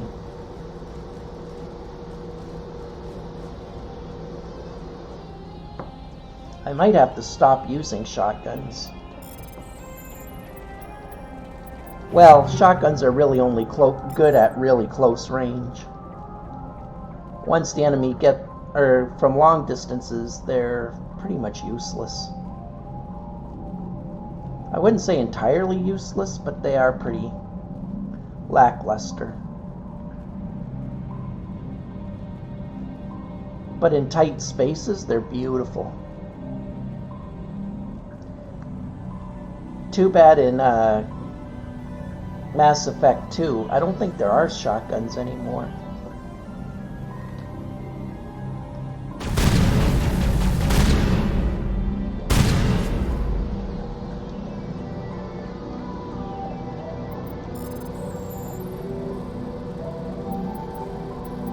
Yeah, in Mass Effect 2, instead of a shotgun, the infiltrator, or not infiltrator, what do you call it? The Sentinel gets a submachine gun and a pistol.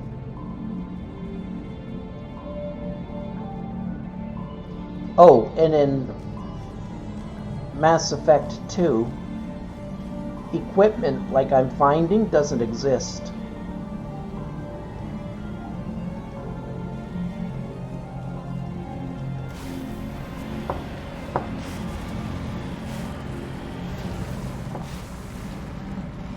Wait, which way? I always get confused once I open the door. Which way do I want to go?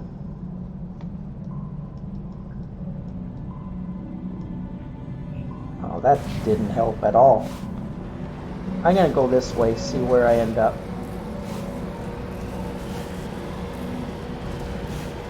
If I don't see something shooting at me relatively soon. Oh wait, no, I know which way I have to go. That's where I came from. I remember because that's the, oh yeah, that's where the turrets were. So I want to go through this side door. That's right. Alright. See, like I told you, my sense of direction is absolutely horrifying. That's why, yes, I know that code vein once I get to the cathedral, which is the labyrinth level.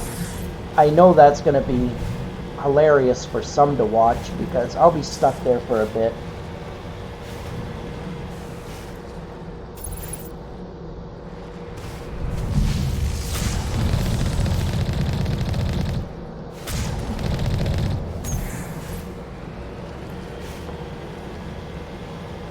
Although, like I said, it could be interesting too, because I'd say about 70% of the time, whenever I get to a brand new maze, I run through it no problems. Problem is, once I've gone through it once, I never find my way through it again. Don't ask me why. That's always been how it is with me. Used to be hilarious when it would be a dungeon or whatever where finding your way through was considered a very hard task. And my brother would be like, oh, you're never going to find your way out. You know, knowing my way of, or my direction sense. But then I'd run in and run through it, no problem, get to the other side and be just fine. But then, if I ever went back and I tried to go through it again, not a chance. I always got completely lost. He could never understand that part. He would always be like, wait a minute, you had no problems getting there. Why can't you find your way through now? I'd always be like, I don't know. That's just me. You see how this thing's wrecking me? In a second, we have to fight this thing in, like, what do you call it? In a little bit, we're going to be fighting this as a boss. Like, outside of our vehicle. This thing can wreck a tank, and we have to take it out on foot. That's the kind of levels you get.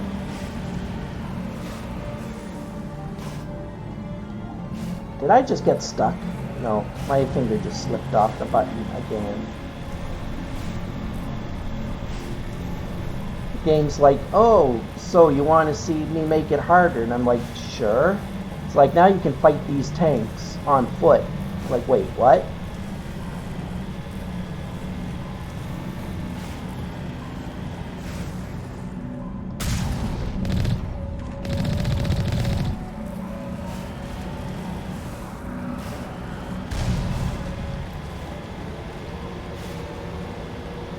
I mean, I get it to a degree. If I could just take the tank, wouldn't be a fight, really. I would just hop out and kill.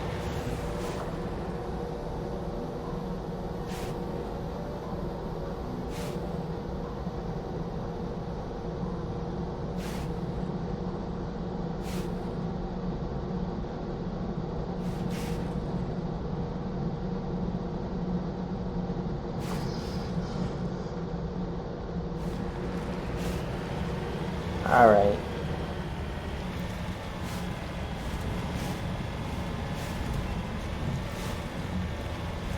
And this is the easy part of the run, because this is the part where you can use your tank.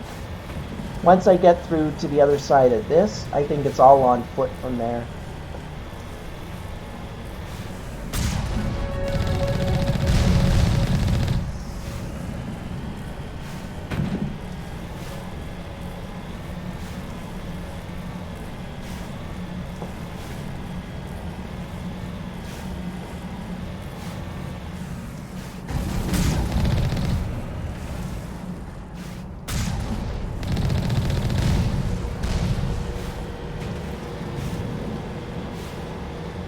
Gosh, this just makes me... Yep, here's where I have to get out and actually run.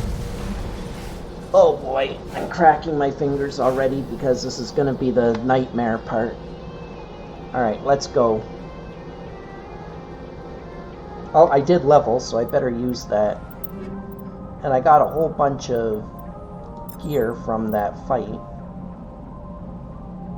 Do I want to... I don't want an assault rifle. But I will take that firestorm. Thank you. Oh no, I'll actually take the katana. It has a little bit less accuracy, but it does a fair bit more damage.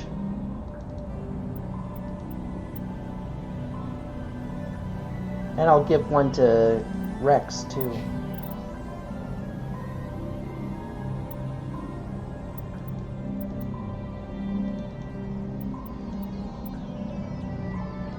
There we go.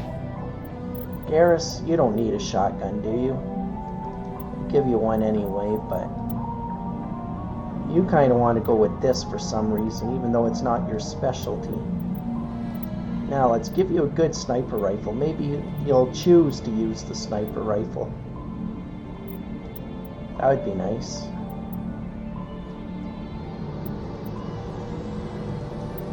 You can use that one. Okay. Nothing to see there. Nothing to see there.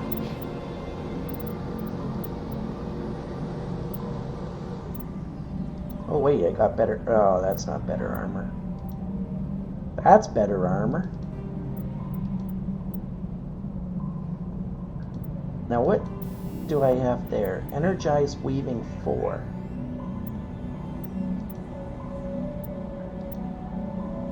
Why would I have energized weaving over medical interface? That doesn't make sense. Garrus, you've got medical interface.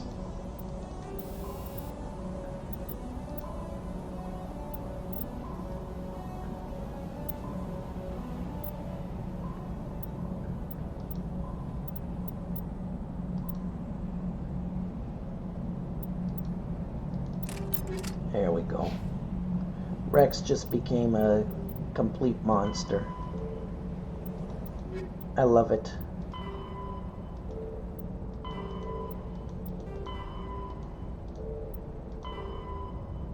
I'm doing pretty good for the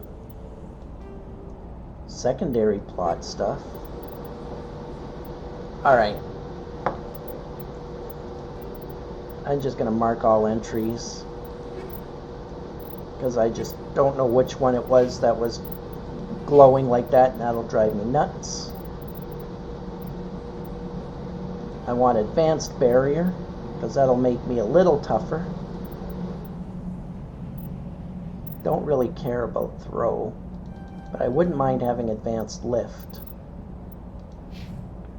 Alright, Garrus, you're going to take advanced assassination, and we're going to start leveling you until you can use medium armor at least.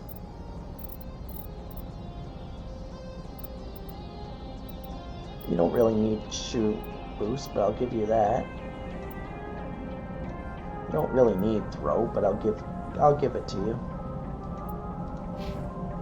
Alright, perfect. Now let's see how much this hurts.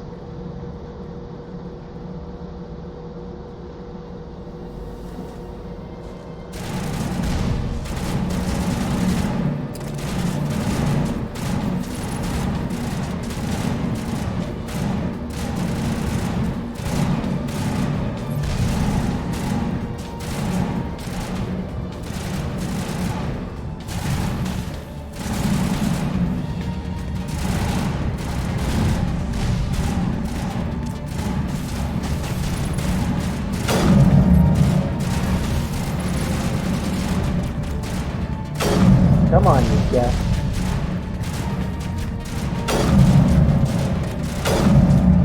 I'm not hitting him at all.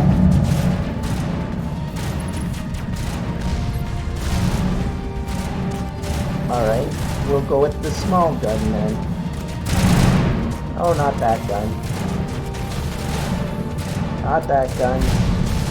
That gun.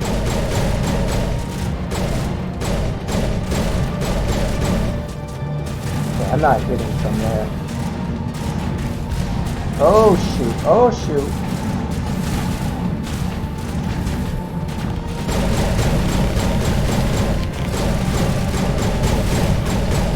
That's a rocket trooper.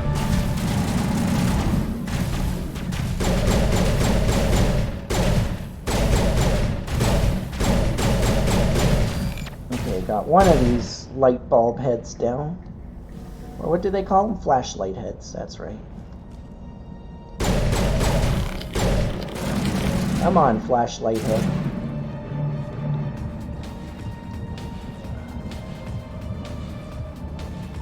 Alright, I know how I'm gonna get him. The power of the shotgun compel you.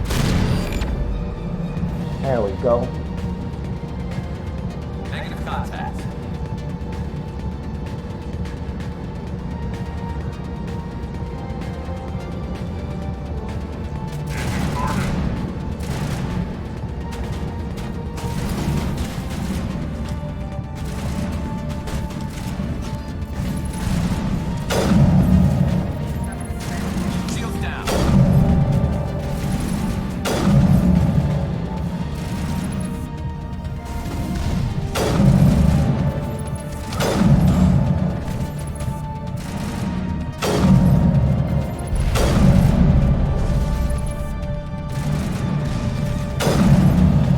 Garrus would have been the better sniper.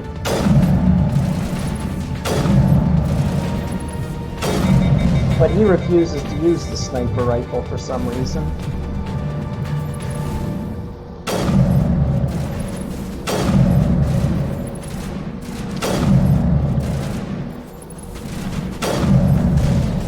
I don't even know if I'm hitting this thing. Oh, I am. Okay, good. Okay, one's dead.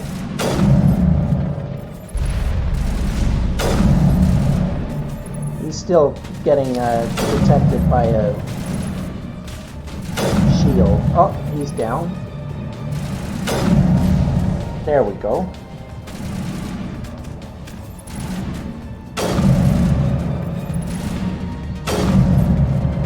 There's another one down.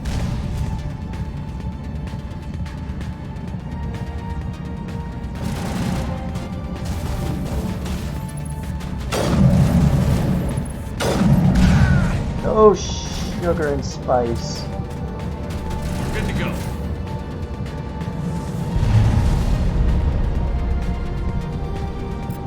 Good to go. Charging up.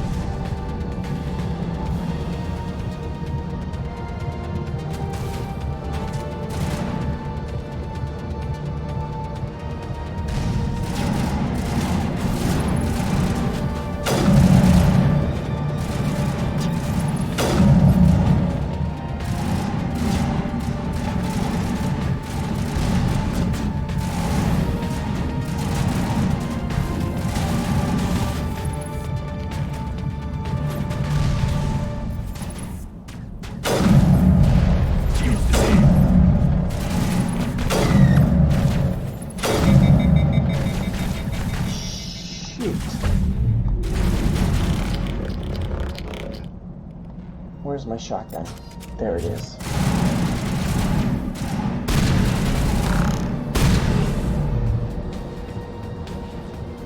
There, is that everybody?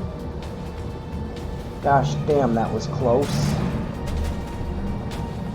Oh, there's one more.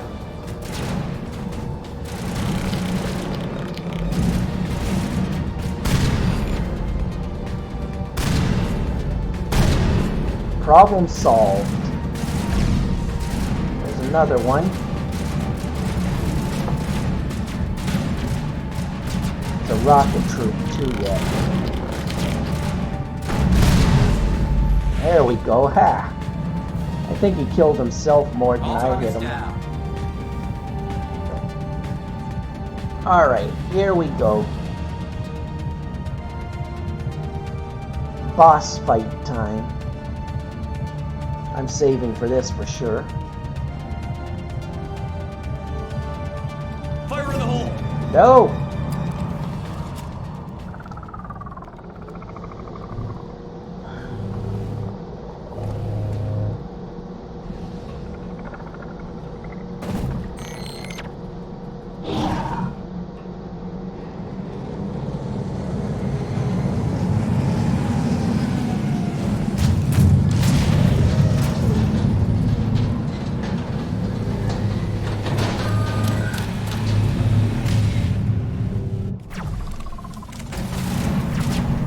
Uh-oh, distractions.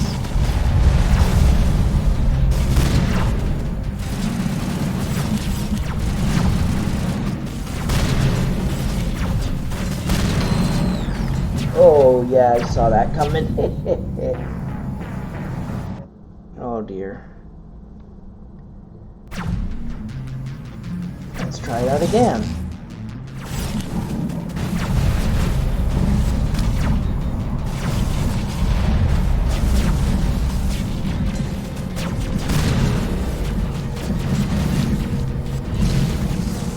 Oh yeah, that's a bad spot to stand apparently. Hey Sky, how are you doing?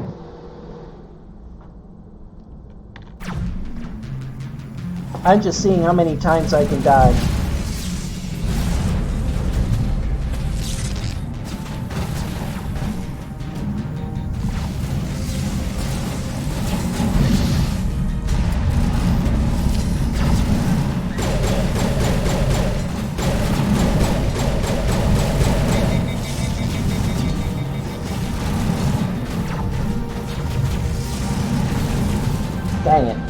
this.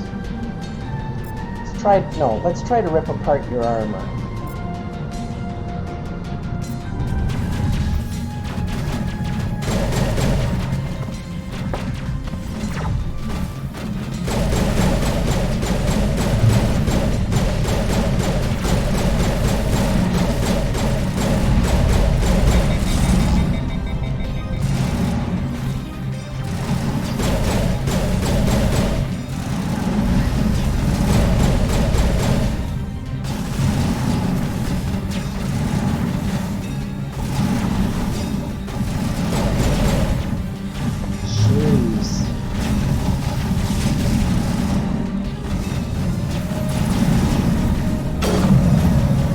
Oh yeah, it's not gonna work.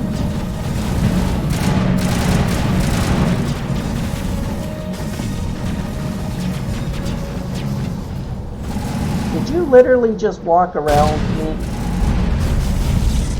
You did.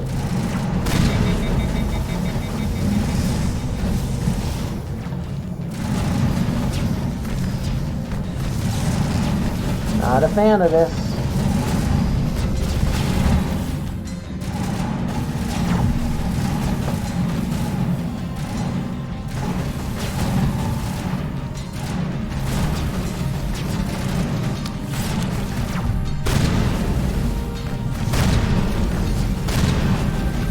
I think I got him. Yeah, I got the guy. Alright, good.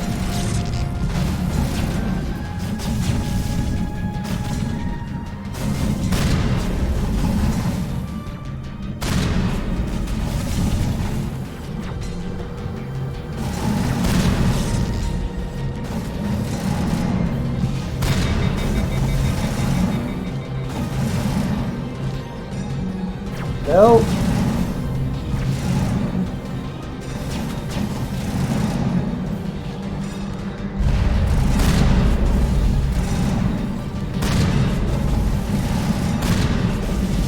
There, I got one more.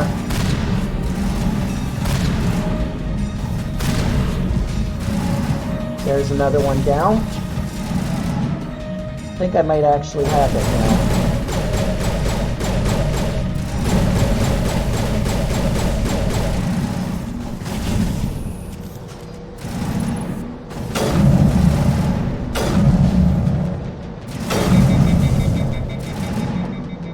Dang it, I didn't get the kill shot off.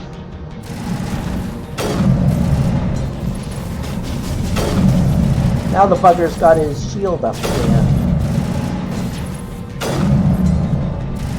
There we go. There.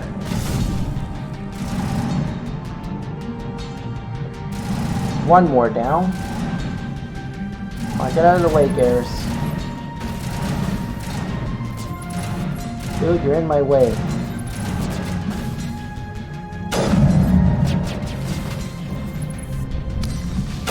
Oh, there's the boss. I was gonna say, where the heck is the boss?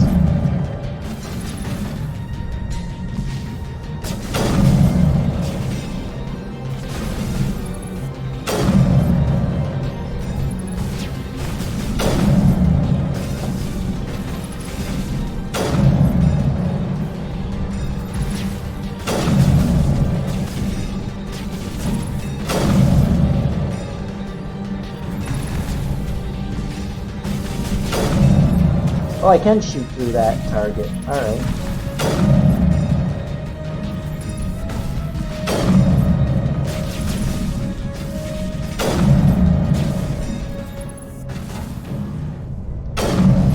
There we go. Got you.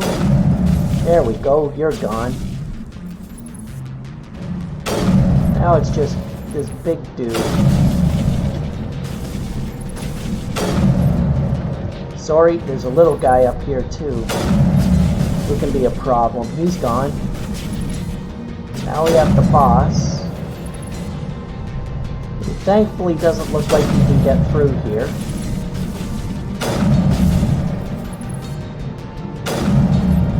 Now I know I'm hitting him because the little white X reticle, it appears when you get a hit.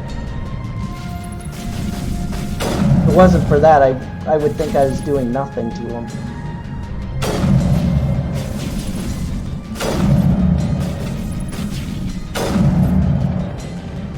Come on.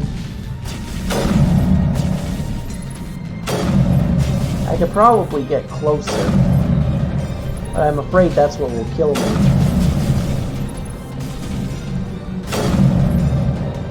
I'll just keep taking your leg out.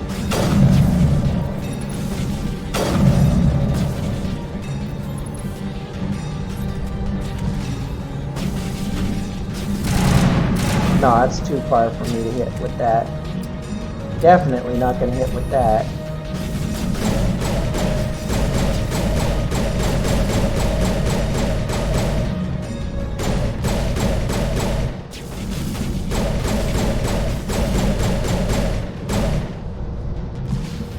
It says there's another creature, but I don't see him. Or it, really, because it's a machine, not a person.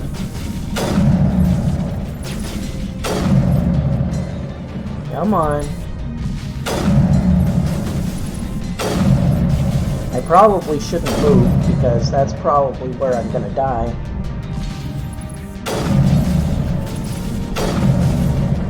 But I really want to see how much damage I've done to this thing. The only way to really tell is to take a risk and move up. Alright. If I die, I die.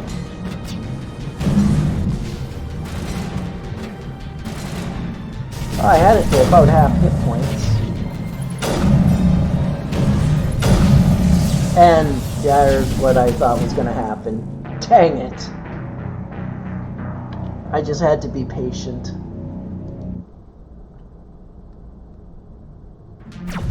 See, that's what I hate about fighting a tank. All it needs is to hit me once.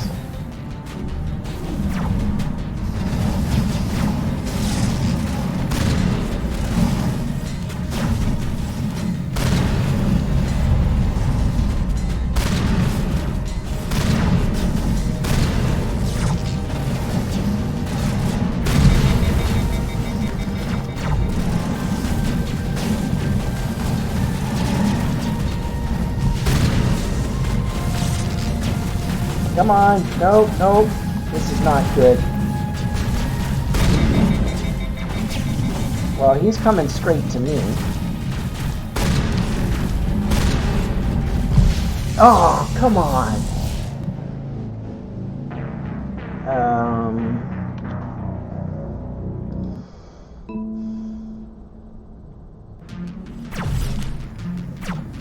Okay, run.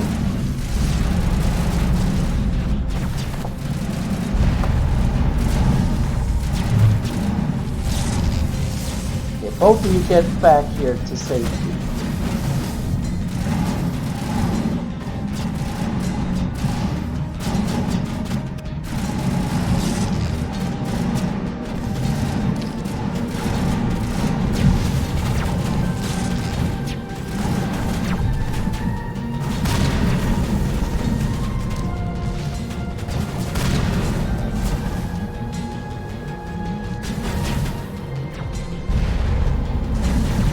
Well, sugar and spice.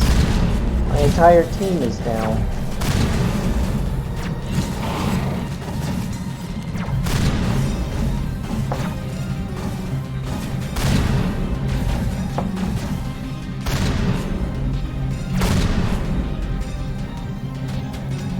Okay, got one more dead.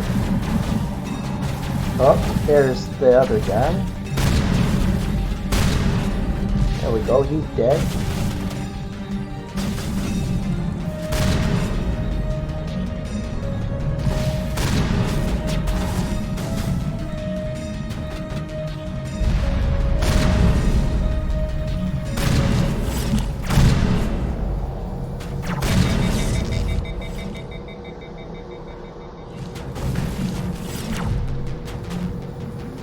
Whoa, do not get hit by that.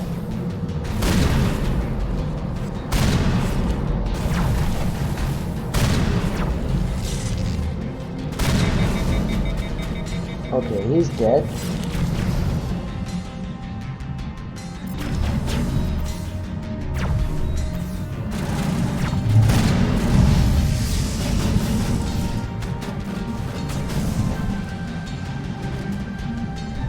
I see a jammed device, which is bad.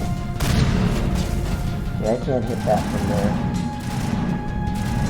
I don't care what the game thinks.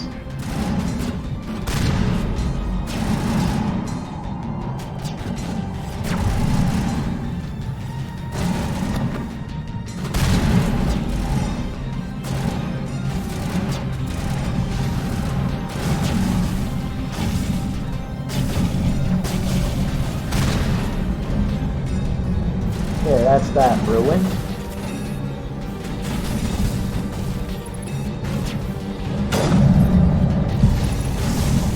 Direct hits.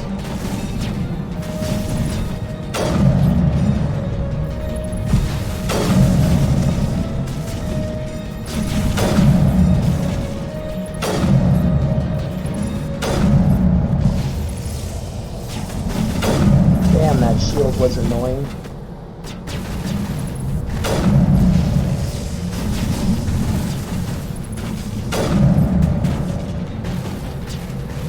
Should be 14, thank you. Why the heck is it going down all the time?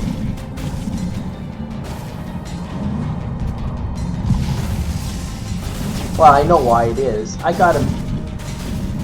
Wait, you said 14. Why did it not go up? I thought I hit. There we go, sorry. Thank you for keeping an eye on that. No, I'm not trying to cheat it. I am legitimately just hitting the wrong... I know which button it is, and I know where I can move it, so it shouldn't happen again.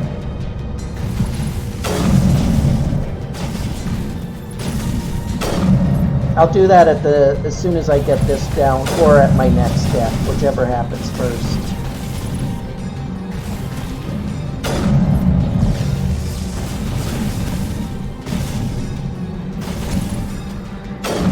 I know exactly where to move that button so that this doesn't happen again.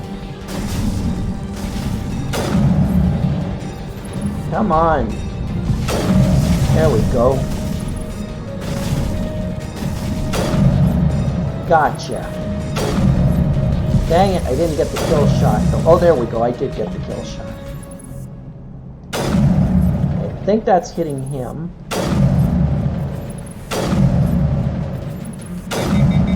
Although I think I'm safe here to make the change. I'm doing it. If I die, I die, whatever.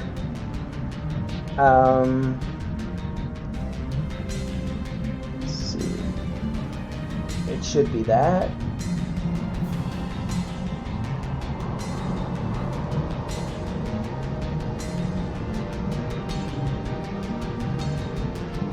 There. It should never happen again. I'm pushing the button to test it. Good, it didn't happen. I pushed the button that it used to be. It didn't reset it, so there shouldn't be any issues with it now.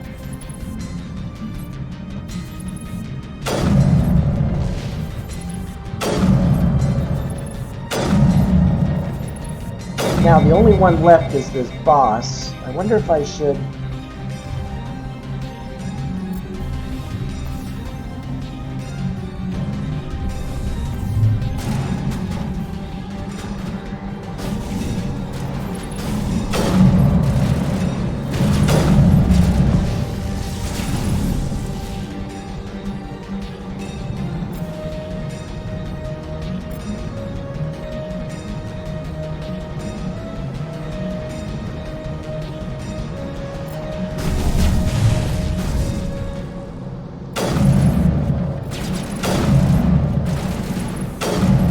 Oh, there is one more guy other than the boss.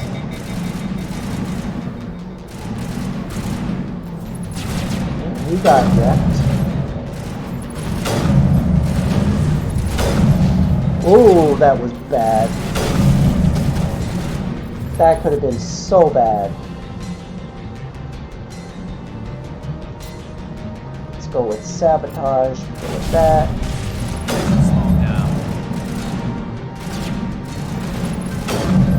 boss is almost wrecked.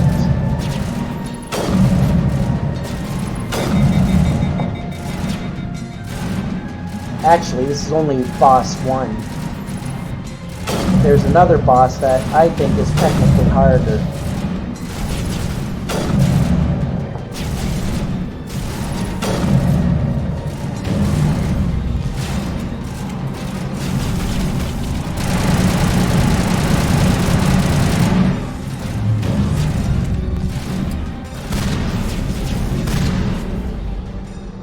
Wrecked. Whew! Oh, holy cow. Oh, that was not what I was hoping for.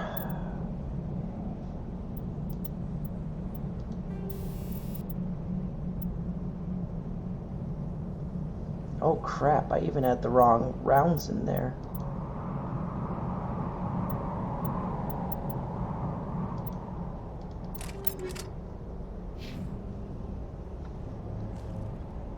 That was way more intense than I was hoping.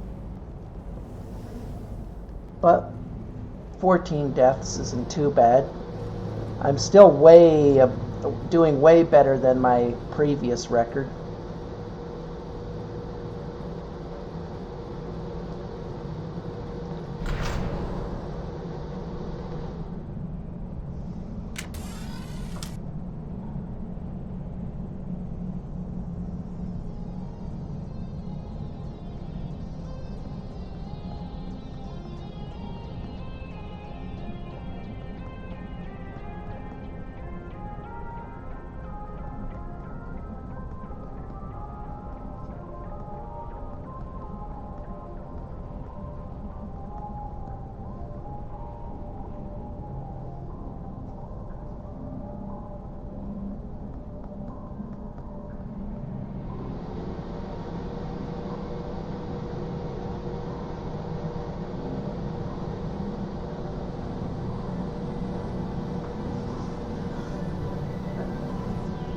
It's not enough deaths. I don't know.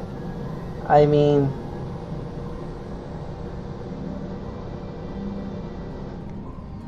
Well, I think your bloodlust will start getting better fed in Mass Effect 2 and 3.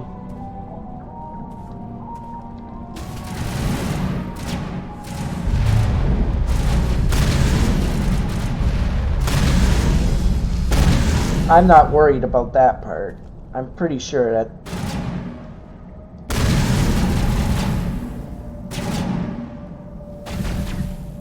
Die more.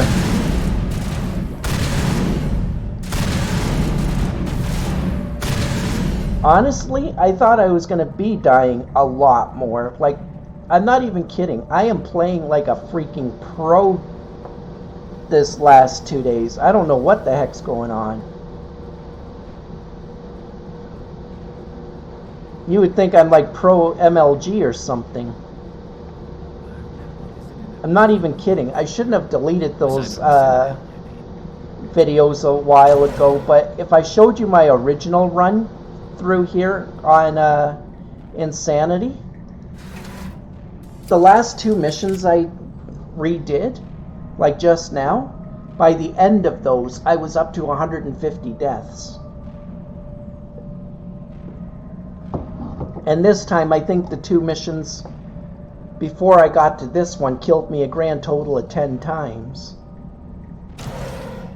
Still not exactly like pro level, but compared to where I was at, that's insane.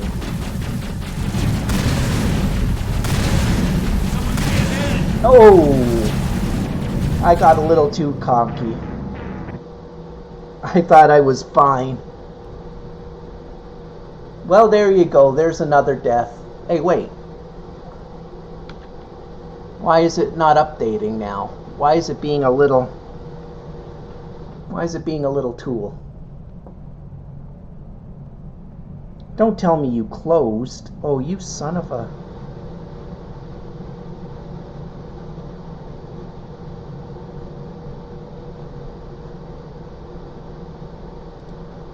My program closed on me.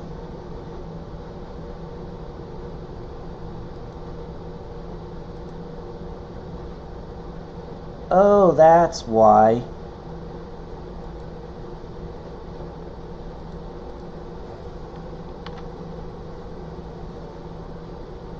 No, that's not why. Let me try that again. Why is that not working all of a sudden? I need to get that working.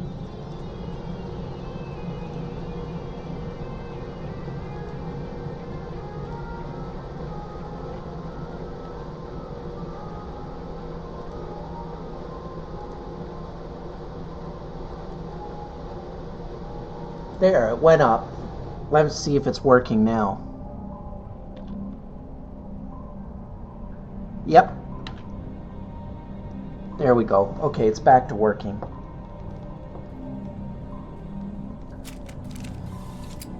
Well, are you happy? I had a death that I wasn't expecting. In fact, I didn't want to die there.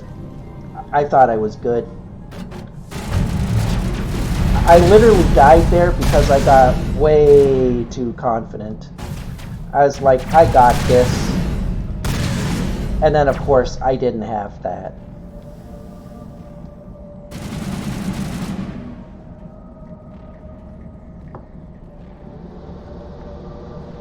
See what happens when I think I really am a pro? I'm like, oh man, I'm so awesome. And then I got completely annihilated.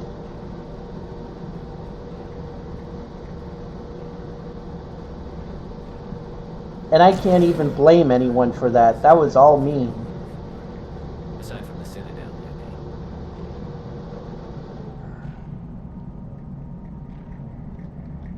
There, I'll quick save. Because the quick saving isn't cheating, because it just lets me start from here. But if I die, it still goes on the counter, so it's not like I'm trying to find a quicker or a less painful way out of here.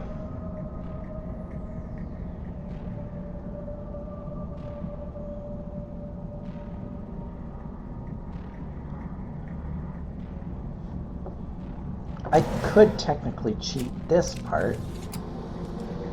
Oh wait, I don't have to cheat. I could just hide behind here, which I didn't do last time.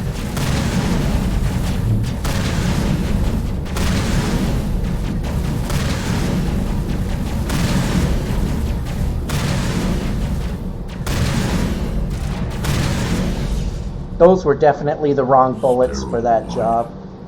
Protheans sure build things, homie.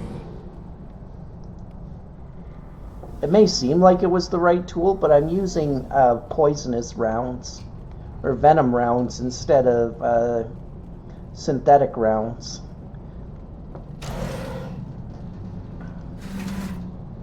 Poison rounds are great for the next boss, but terrible when I run into machines. So I think that's why I died. I was getting a little too far ahead of myself. And we're about to meet Liara. My absolute favorite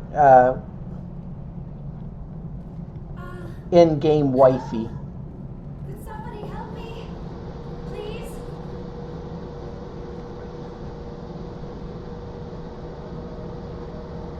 Can you hear me out there? I'm trapped. I need help.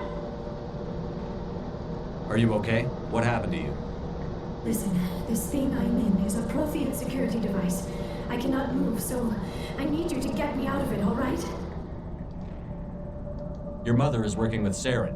Whose side are you on? What? I am not on anybody's side. I may be Benezia's daughter, but I'm nothing like her. I have not spoken to her in years. Please, just get me out of here. How'd you end up in there? I was exploring the ruins when the Geth showed up, so I hid in here. Can you believe that? Geth beyond the veil! I activated the tower's defenses. I knew the barrier curtains would keep them out. When I turned it on, I must have hit something I wasn't supposed to. I was trapped in here. You must get me out, please! Your mother is working with Saren. Whose side are you What? on? I may be Benezia's daughter, but I'm nothing like her. I have not spoken to her in years. Please, just get me out of here. We just need to figure some way past this energy field. It's a Prothean barrier curtain. I knew it would keep me safe from the Geth. When I turned it on, I must have hit something I wasn't supposed to. I was trapped in here. You must get me out, please. We'll find some way to help you. There is a control in here that should deactivate this thing. You'll have to find some way past the barrier curtain. That's the tricky part. The defenses cannot be shut off from the outside. I don't know how you'll get in here. Be careful. There is a Krogan with the Geth. They have been trying different ways to get past the barrier. I think I chose wrong discussion options, or however you want to word it, because she says some of the most bizarre crap. My favorite one is, if you accuse her of working with Benezia, she's like, but I'm stuck in here and I can't move a muscle, as she's moving around, moving her like head and face and everything all over the place. It's kind of like, I don't know, from where I'm standing, you look like you're moving pretty bloody good.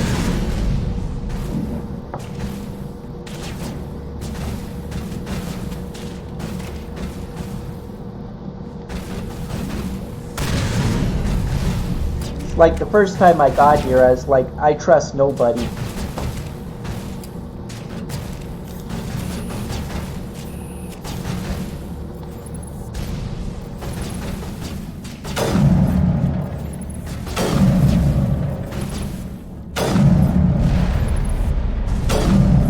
There we go, kill shot. Where's the next one? Oh, I know where he is. He's in this corner. It's gonna make it a little hard to get to him, isn't it?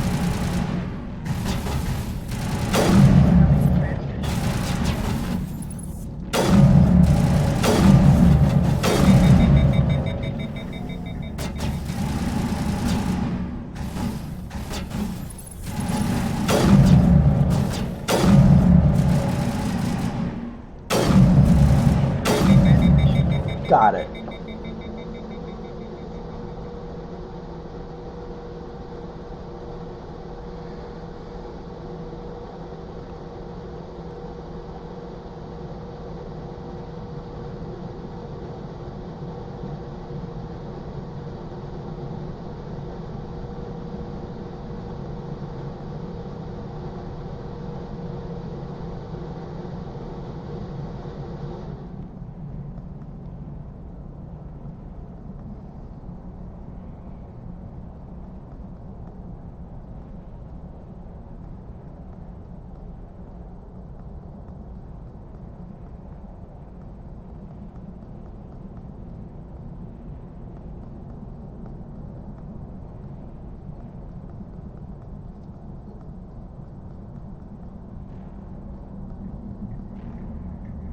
Sorry, I'm not really taking a break, I just have, I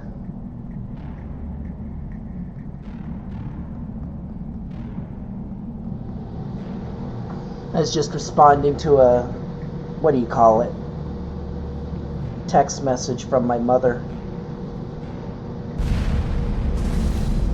She's in a bit of a mood today, that's okay.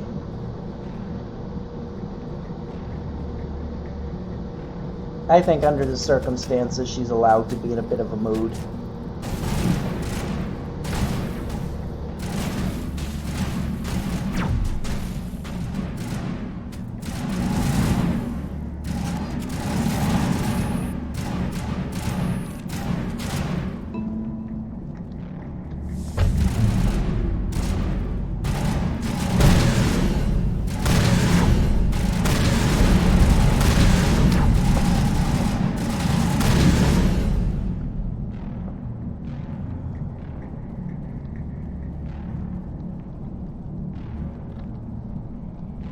That was a stupid move. Somehow I lived.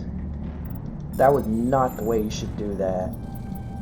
I lost sight of that mob or creature and I decided to just run in with the shotgun anyway. Good thing shotguns are really, really deadly in, like, you know, close quarters combat, or else that would have just murdered me.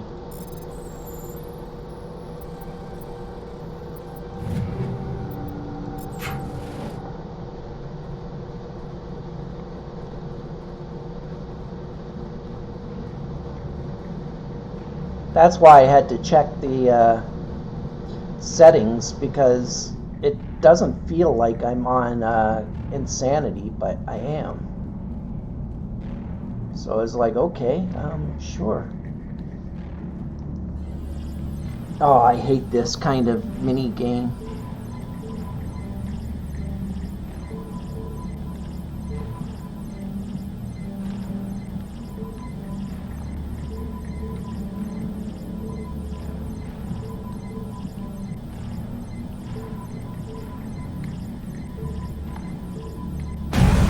Ah, got it.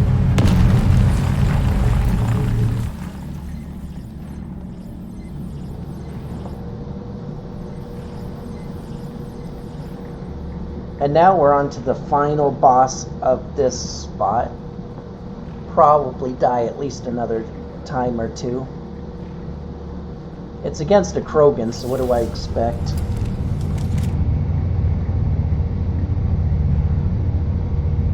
They have this really nasty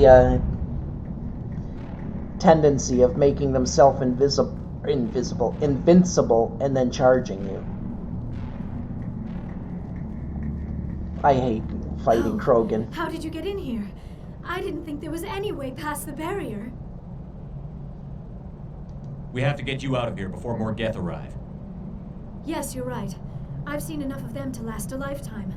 That button should shut down my containment field.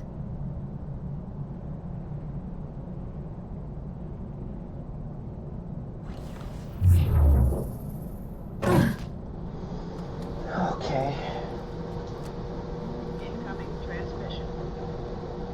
Any idea how we get out of this place?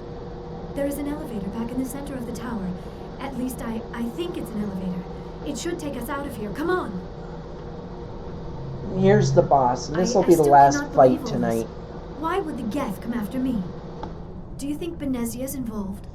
Saren's looking for the conduit. You're a Prothean expert. Obviously, he wants you to help him find it. The conduit, but I don't know. What the hell was that? These ruins are not stable. That mining laser must have triggered a seismic event. We have to hurry. The whole place is caving in.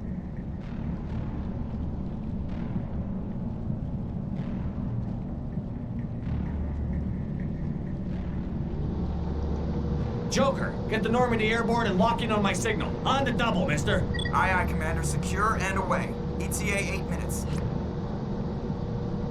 If I die in here, I'll kill him. No, Rex, if you die in here, you'll be dead. I love Rex. He's amazing.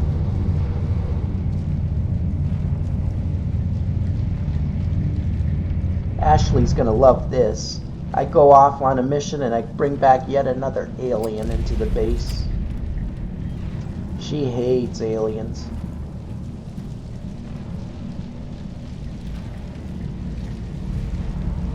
Surrender. Or don't. That would be more fun.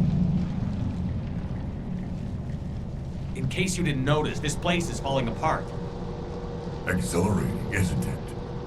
Thanks for getting rid of those energy fields for us. Hand the doctor over.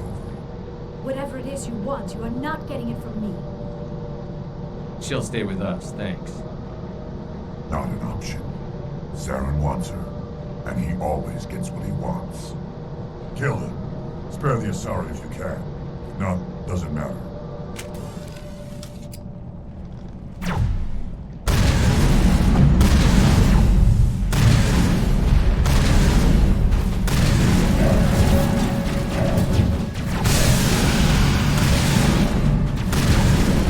See, like I said, the firepower I chose works really well on the boss, but it's not so good against these machines.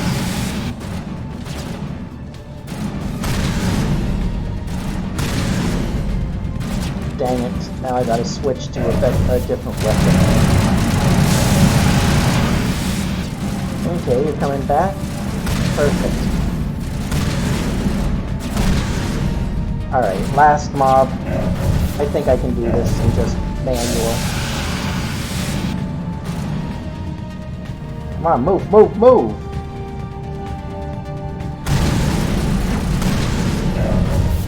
There we go. Perfect! That's the way it's supposed to be done.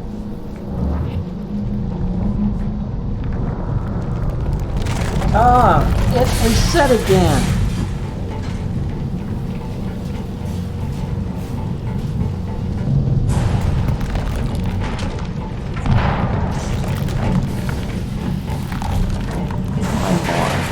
There, jeez.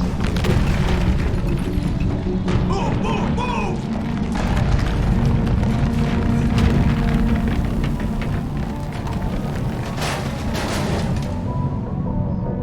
Okay,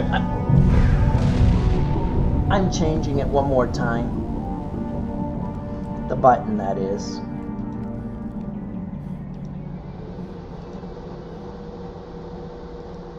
Oh, it did revert back. That's why.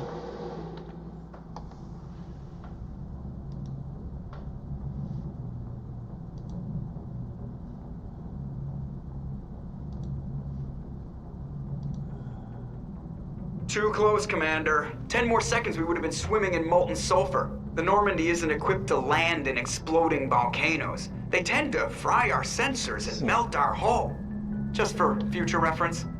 We almost died Okay, out there, it's and set the right pilot now. is making jokes.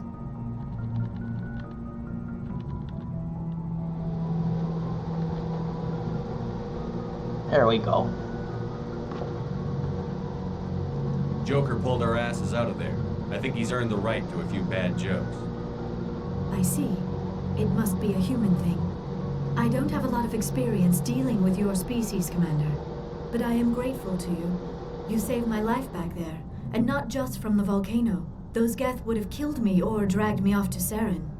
What did Saren want with you? Do you know something about the conduit? Only that it was somehow connected to the Prothean extinction. That is my real area of expertise. I have spent the past 50 years trying to figure out what happened to them. How old are you exactly? I hate to admit it, but I am only 106.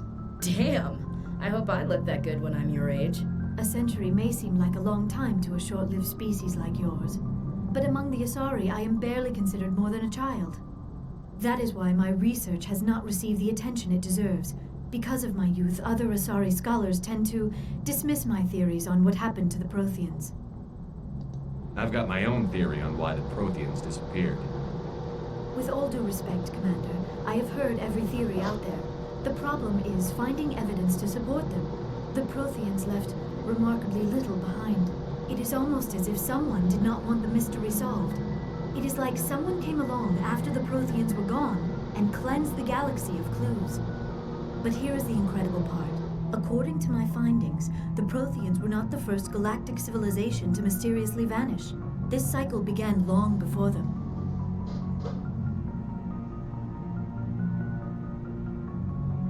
If the Protheans weren't the first, then who was?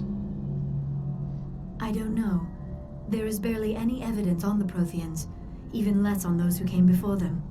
I cannot prove my theory, but I know I am right. The galaxy is built on a cycle of extinction. Each time a great civilization rises up, it is suddenly and violently cast down. Only ruins survive. The Protheans rose up from a single world until their empire spanned the entire galaxy. Yet even they climbed to the top on the remains of those who came before.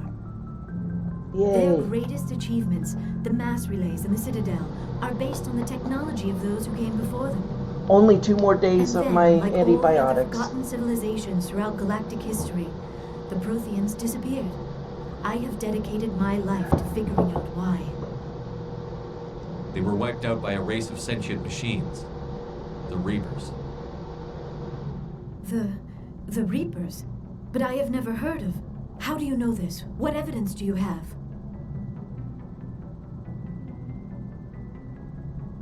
There was a damaged Prothean beacon on Eden Prime. It burned a vision into my brain. I'm still trying to sort out what it all means.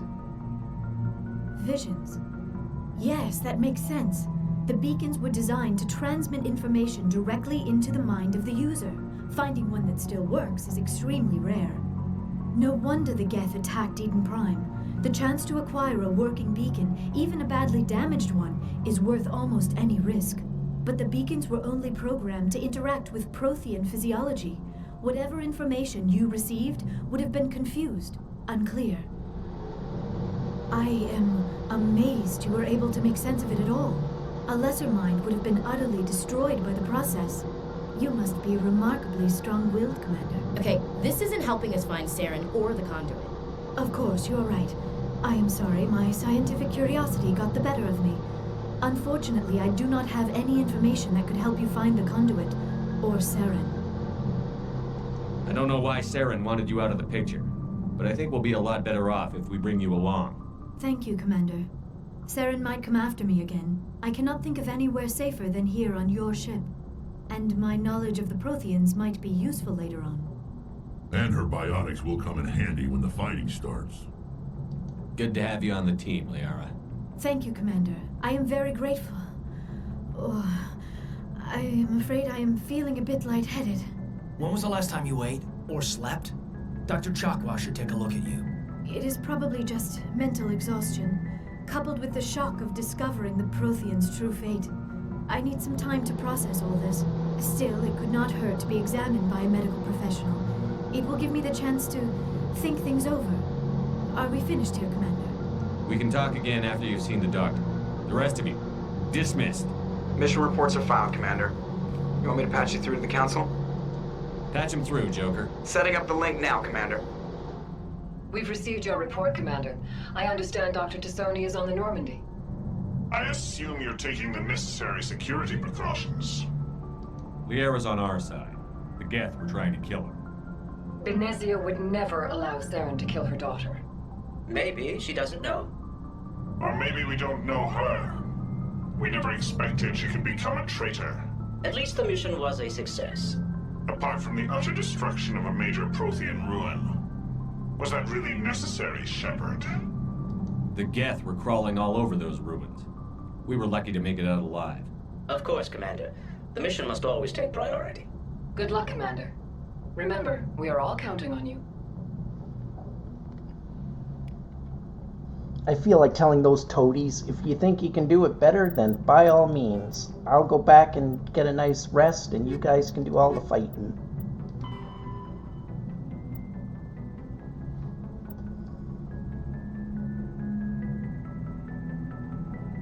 The Prothean beacon downloaded its knowledge into Lieutenant Commander Shepard on Eden Prime, causing confusing dreams and visions. While the imagery is becoming clearer with time, the meaning of the beacon communication remains elusive.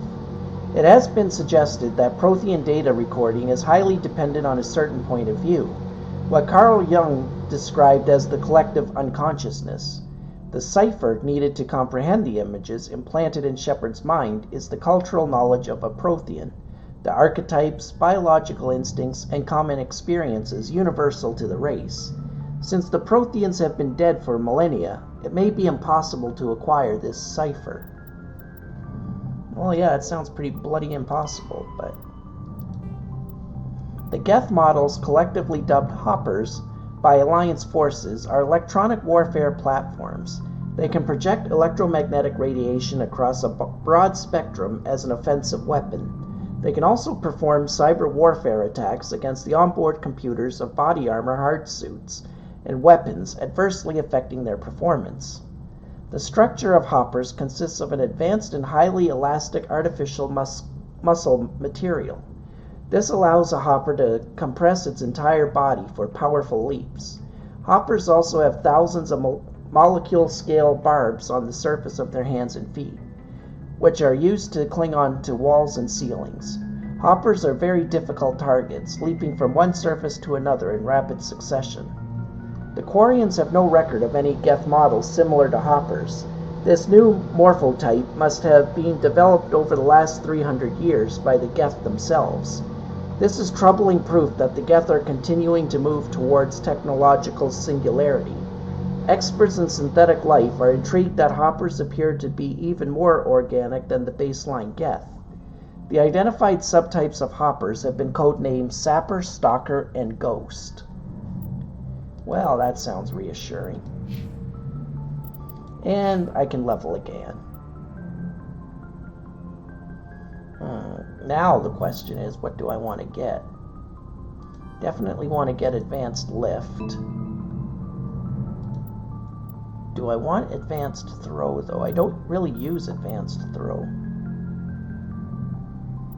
I don't really use I don't use Carnage either, really. But I'm going to go grab Master Carnage eventually, so... Alright. Good enough. Now, I'm going to go around my ship, I'm going to talk to all my friends, and then I'm going to end for the night. And then tomorrow, I'm going to continue on. Probably doing the other planets, doing all the side missions. And then we'll continue with the story and finish the game. I hope to finish Mass Effect 1 in maybe 4 or 5 episodes. Now, there's definitely no way I'm going to finish Mass Effect 2 that fast, but that's the hope for Mass Effect 1. Good to see you. You've been with CSEC a while. Have you seen much action? Well, not as much as you, but yeah, I've seen some interesting things. I'll bet you have. Anything in particular that stands out? I remember this Solarian geneticist I was sent to investigate. That case was a bit disturbing. What happened? Why were you investigating? I was tasked with tracking black market trade on the Citadel. Most of it harmless, nothing I needed to pursue. But during the course of my investigation, I noticed an increase in the trade of body parts, organs mostly. We usually get a few of those, but not the numbers I was seeing. We weren't sure if there was a new black market lab or if some freak was harvesting organs from citizens. You've seen this before on the Citadel? Every so often, some lab sells unwanted parts through the black market, but they're not as bad as the psychos. I remember this one L-Corps diplomat we caught in my first year on the job. He was hacking people up and selling their organs, had the station in a bit of a panic. But this case wasn't that clear-cut. Turns out there was more going on than we first realized. So how did you figure out what was happening? First, we got a hold of a sample and ran DNA tests. The weird thing was, the match led us to a Turian who was still alive and was very convinced he'd never lost his liver. After a bit of digging, I discovered this Turian worked briefly for Dr. Salion, the geneticist. So I went to his lab hoping to find evidence of cloned organ development. But there was nothing. No Solarian hearts, no Turian livers, not one Krogan testicle. You're kidding, right? Why would anyone want Krogan testicles? Some Krogan believe that testicle transplants can increase their virility, counteract the effects of the genophage.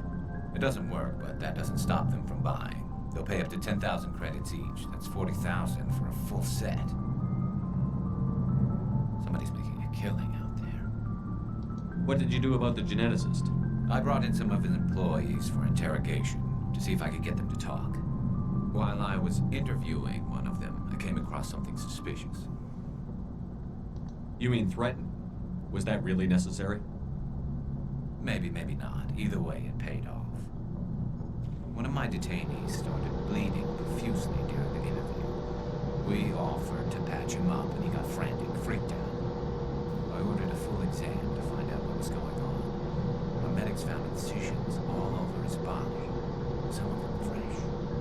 That was our big break. These people weren't just Dr. Salion's employees. They were test tubes, walking, living test tubes. He was growing parts inside these people? Exactly. He cloned their organs right inside their own bodies. Then he harvested them and sold them off. Most of the victims were poor. He'd pay them each a small percentage of the sales, but only if the organs were good. Sometimes an organ wouldn't grow properly, so he'd just leave it in them. Most of them were a mess, but only on the inside, hidden so nobody could see it. I hope he got what he deserved. That's the worst part. We never caught him. Why not? What the hell happened? He ran, blew his lab, grabbed some of his employees, and headed for the nearest space dock. By the time I found out, the ship was already leaving. He threatened to kill his hostages if we tried to stop him. But you went after him anyway, right? I ordered Citadel Defense to shoot him down, but CSEC headquarters countermanded my order. They were worried about the hostages, worried about civilian casualties. The ship was destroyed so close to the Citadel. I told them those hostages were dead anyway. We just used them to make more organs. They wouldn't listen. Incoming. Well, it's not worth the risk. You pursue the vessel and disable it. That's the best choice. They sent the military after him, but he got away just the same. Yes, they did. I went to Palin and told him what I thought of him and his policies. He said if I didn't like it, I could quit. Well, I almost did. All they had to do was disable that ship, stop him from running. Maybe the hostages die, maybe they don't, but at least we stopped the bastard responsible for it all. If you don't care about the fate of those hostages, then you're no better than he is. You're just a terrorist with a badge. Yeah, maybe you're right. It doesn't make it any easier, but I see your point. Just wish I could have stopped him. That's all. Do you have any idea what happened to Dr. Salion? I sent out feelers from time to time, hoping to find something. I thought I'd found him a while back. He changed ships and changed his name to Dr. Hart. His idea of a joke, I guess. I told the military, but they weren't convinced it was him. I got the transponder frequency for his new ship, but I just can't get anyone to check it out. I'll check out the coordinates when I get a chance. I was hoping you'd say that, but Commander, take me with you when you go. If it's Salion, I want to be there when you find him. Alright. And another codex.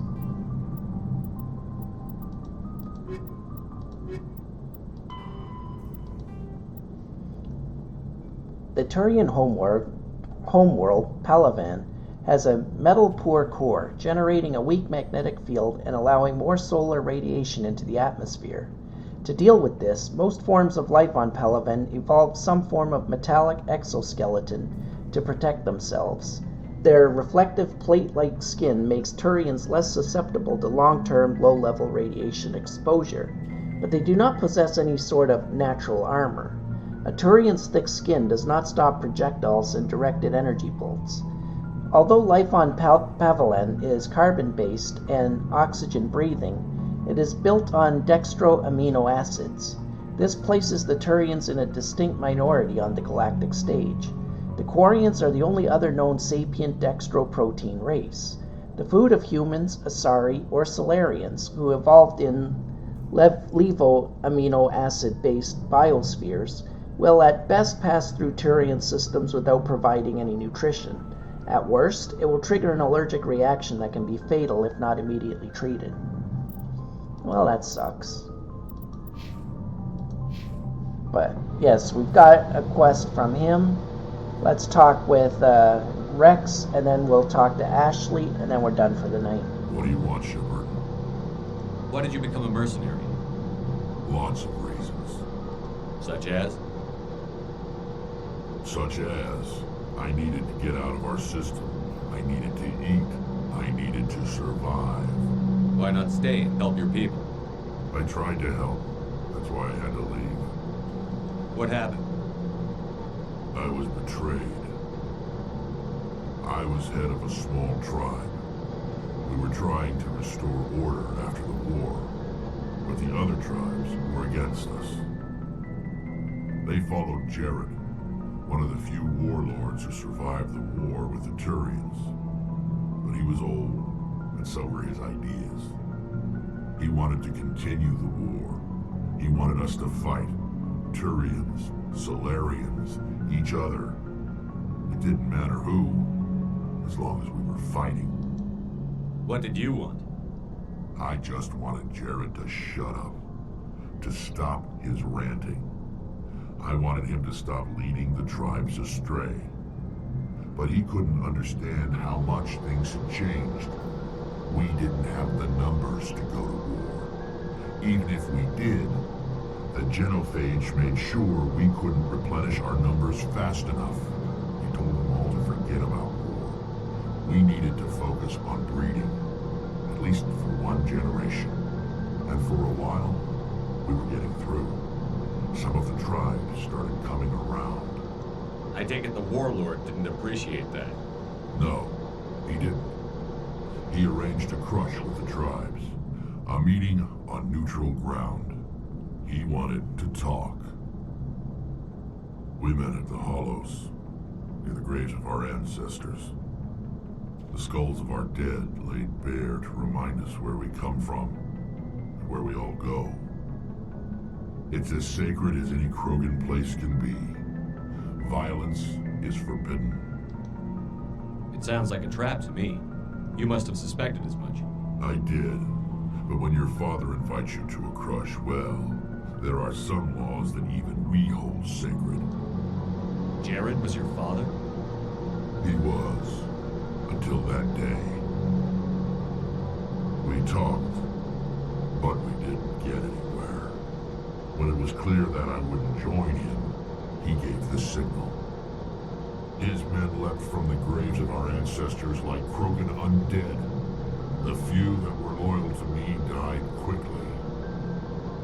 I escaped with my life, but not before I sank my dagger deep into my father's chest.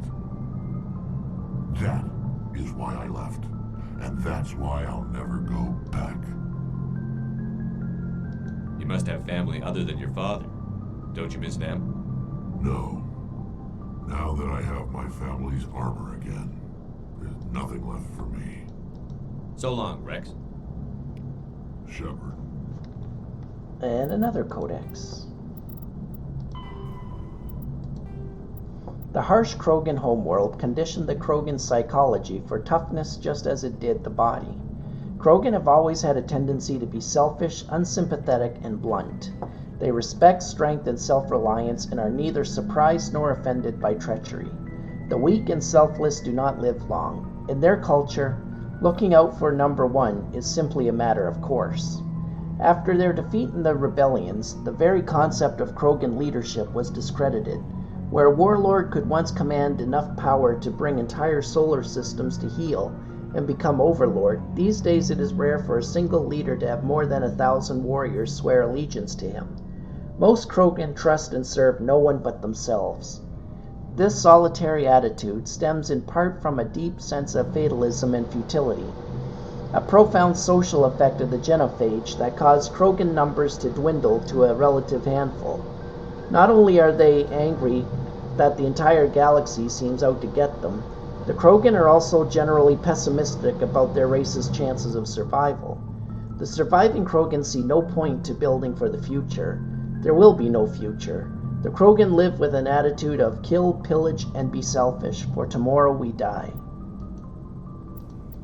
Well, that seems very healthy. Not really. Actually, that seems very unhealthy. Oh, before I go, you said you're serving with Commander Shepard now? We saw him on the news here. He's cute. Later, sis. Tell me you didn't hear that. Afraid I did. Shoot me now. One of my sisters. That's Sarah, the youngest. What's up? You didn't come by to eavesdrop on family mail. Your family seems to be important to you. Yeah, we've always been close. Me and my sisters especially. With Dad on duty so much, I had to help Mom raise them. Did your father serve with the fleet? Yeah, took any crap posting he could get that offered space time. You know what? He worked his ass off trying to get recognized, but he never made it above serviceman 3rd class. He was real proud when I made chief. First thing he did was salute. What about your mother? You haven't mentioned her. You must know what military wives are like. Strong because they have to be, able to raise kids while Dad's away on a 6-month cruise. She has a degree in planetary geology. She and Dad both wanted to see new worlds. She gave up her career to raise us, though. You have more than one sister? Sounds like a big family. Yeah, I'm the oldest, then Abby, then Lynn. Sarah's the youngest. She's still in high school. With 4 girls, Dad used to say he felt more outnumbered at home than on maneuvers. Where did you grow up? All over. We transferred a half a dozen times before I finished grade school. You go where personnel command sends you, right? I guess that's why I'm so tight with my sisters. We'd have to leave all our friends every 2 or 3 years. You're lucky to have a close family. Oh, sorry, I forgot about your family situation. Or lack thereof. Relax, Williams. I've dealt with it. Ask me to clear a bunker of armed hostiles? No problem. Dealing with a foot in my mouth? not so good with it. Things were tense between Sarah and me for a while. Then we bonded. Sounds like a story.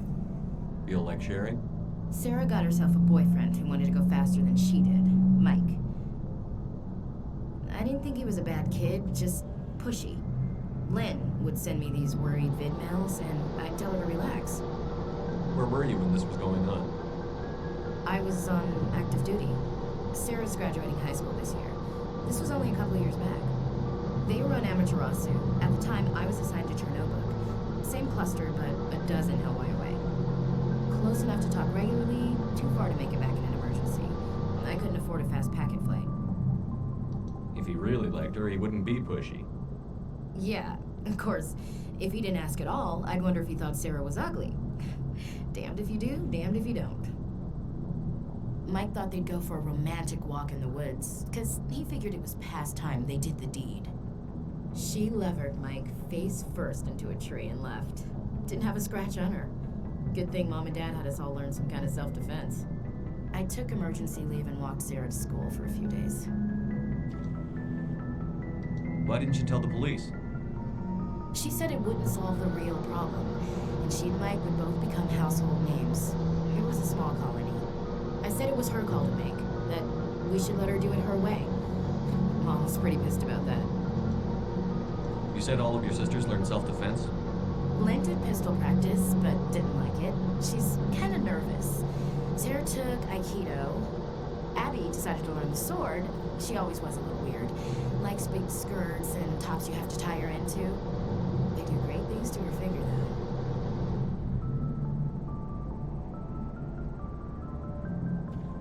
So, what did you learn? One of Dad's friends taught me Marine hand to hand. You said all of your sisters learned self-defense? Lynn did pistol. They do great things to her figure, though. You traveled all the way home to walk your sister to school. It was only a dozen light years, like a day's cruise. It's not like I was going to Earth or something. My last day out, Mike was waiting for us. Sarah had told her friends, so everyone at school knew what he did. He wasn't happy. I wanted to snap him in half, but Sarah gave me this look, this let me handle it, I need to do this alone look. She kept her cool, God bless her, as he screamed in her face. She just let him vent. Then he tried to punch her.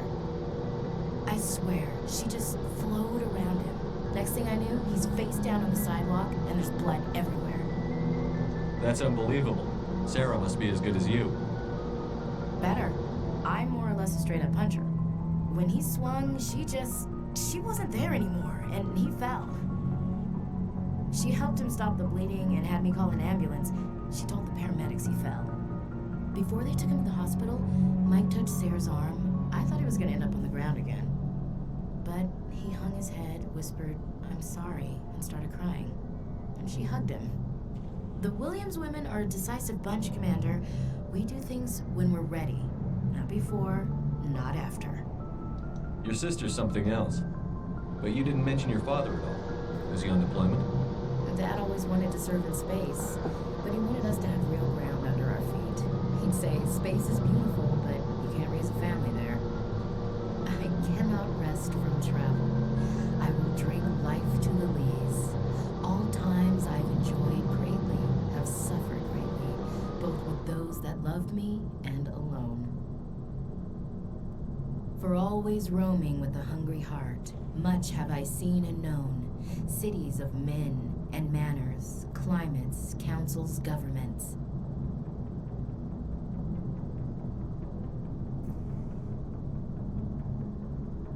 I didn't know you liked classical literature. Ulysses was my dad's favorite poem. Every time he shipped out, he recorded me reading it. He had a dozen versions when he retired. Does he still like it? I sure hope so. I read it to his grave every time I go home. Dad passed on a few years back. He's probably still watching, though. So behave. You mean from wherever we go after death? Dead on, Skipper. He's with God now. That's not a problem with you, is it? That I believe in God? Everyone has the right to believe what they want. It says so on the Alliance Charter. Only with fancier words. I'm glad you're open-minded about it. I've met a few people who were really weirded out by my Because I work in space, I can't believe in a higher power? Jeez. Hello, have you people looked out the window? How can you look at this galaxy and not believe in something? I should get back to my duties. Didn't mean to take up so much of your time. What's your opinion on the last mission? Not sure I buy Dr. Tassoni's story about her and her mom not talking. They're family, right? Not everyone's as close to their family as you are. Yeah, that's true. It's funny, I never really thought about that before. Too bad those ruins got destroyed. I mean, they lasted thousands of years. That's impressive. We'll talk later, Williams. Looking forward to it, Skipper. Alright, let's see if, what's her name wants to talk. Tally. We'll see if she wants to talk, and then we'll go check on, Liara, and then we're done. Shepard, I'm glad you're here. Good to see you smiling again, so to speak. I'm sleeping much better now. I guess I'm getting used to how quiet your ship is. I still think a lot about my pilgrimage, though. I know Saren's our top priority, but with all the worlds we go to, I was hoping to find something to bring back to the flotilla. We've still got a long way to go. You'll find something to take back. Yes, but it cannot just be some derelict ship my people can use for salvage. It has to be more than that. There's a lot expected of me. What's so special about you? It's my father. He's the senior member of the Admiralty Board. He's one of only 5 people who can overrule the decisions of the Conclave for the good of the migrant fleet. My father is responsible for the lives of 17 million people. Our entire race is in his hands, and I'm his only child. So are you some kind of heir to the Quarian throne or something? No, it doesn't work that way. My father's position isn't hereditary. I'll probably never serve on the Admiralty Board myself. Officially, I'm just the same as any other citizen. But it doesn't work that way in practice. People have always treated me differently because of who my father is. You must get all kinds of special privileges. I probably had it easier than most growing up, but it's not all good. People like my father have enemies, and they're not above using me to get to him. It must be tough on you. My people place a high value on family and ancestry. There's an unspoken expectation that I'll live up to my father's example. Everyone's waiting for me to do something great on my pilgrimage, something that will forever change our lives for the better. If I don't, it's like I failed, and that reflects badly on both me and my father. The work you're doing here is more important than anything any Quarian has ever done before. Yes, I know. But you have to understand Quarian culture. We're a very insular society. The events beyond the flotilla don't much matter to the average citizen. Our greatest dream is that one day we'll return to our homeworld and drive out the Geth. But even if we stop Saren, that's not going to happen. There's still millions of Geth behind the veil. Until they're gone, our exile will continue. What would you need to bring back to make everyone happy? Something that would help us better understand the Geth. They've changed significantly since the exile. They've continued to evolve. We've done our best to study them, but it's not easy. They're very reclusive. Until recently, they never went beyond the borders of the Veil. And all the Geth we run into now are under Saren's control. We'd need to find Geth operating on their own, independently. But I don't want this to get in the way of our mission, Shepard. First, we stop Saren. Then I'll worry about my own problems. What was your father like? It wasn't easy growing up as the daughter of one of the Admiralty. Even before he joined the board, he was a prominent figure. People looked to him for leadership. He had to set an example, and he expected the same of his daughter. Plus, he was pretty strict, a military man through and through. He never allowed me to settle for anything less than excellence. As a kid, I sometimes felt like he was pushing me too hard. But now I'm old enough to appreciate what he taught me. The world doesn't owe us anything. If we want something in life, we have to earn it. Where was your mother in all this? Mother was around, but she always seemed to kind of blend into the background. almost like she was overshadowed by my father. He tends to do that to people. She passed on about 5 years ago. Some airborne virus that swept through the fleet. Happens sometimes when the filters start to break down. I think my father took it pretty hard. After she was gone, he became even more focused on his work. I think that was his way of dealing with the grief. Sounds like a tough upbringing. You don't resent your father at all? Like I said, it wasn't easy. My father's not the kind of person you bond with, and he wasn't around all that much. Too busy. People counted on him, and he took his duties seriously. Even when he was around, he always seemed a bit distant, like his mind was always somewhere else. Come to think of it, I can't ever remember seeing him smile. Not once. It's like he was always weighed down by all that responsibility. I mean, I know he cares about me, but he never really showed it, not in the usual way. I guess the best thing I can say about my father is that I respect him.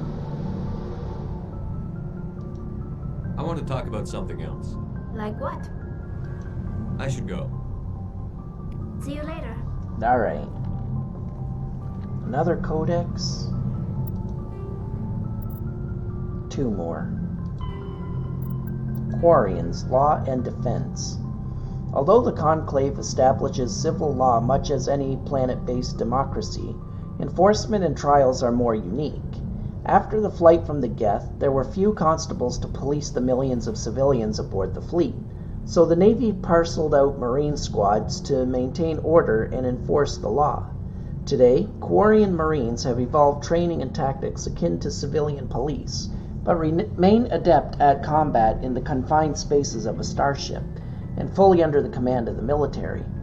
Once taken into custody, the accused is brought before the ship's captain for judgment.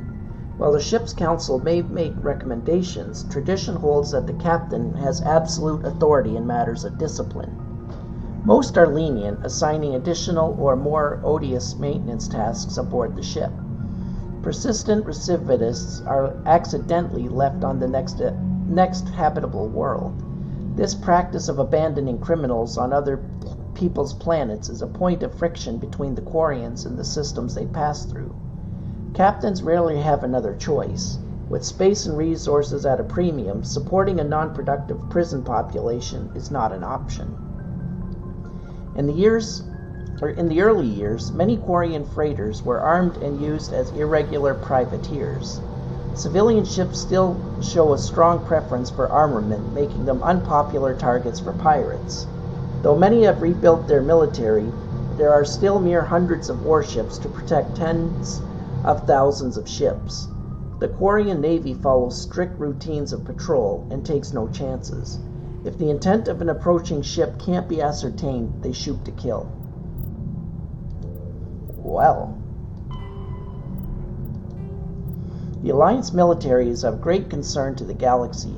At first contact with the Turians, they were completely inexperienced. Turian disdain changed to respect after the relief of Shang-Chi, where the humans surprised them with novel technologies and tactics. The human devotion to understanding and adapting to modern space warfare stunned the staid Council races. For hundreds of years they had lived behind secure walls of long-proven technologies and tactics.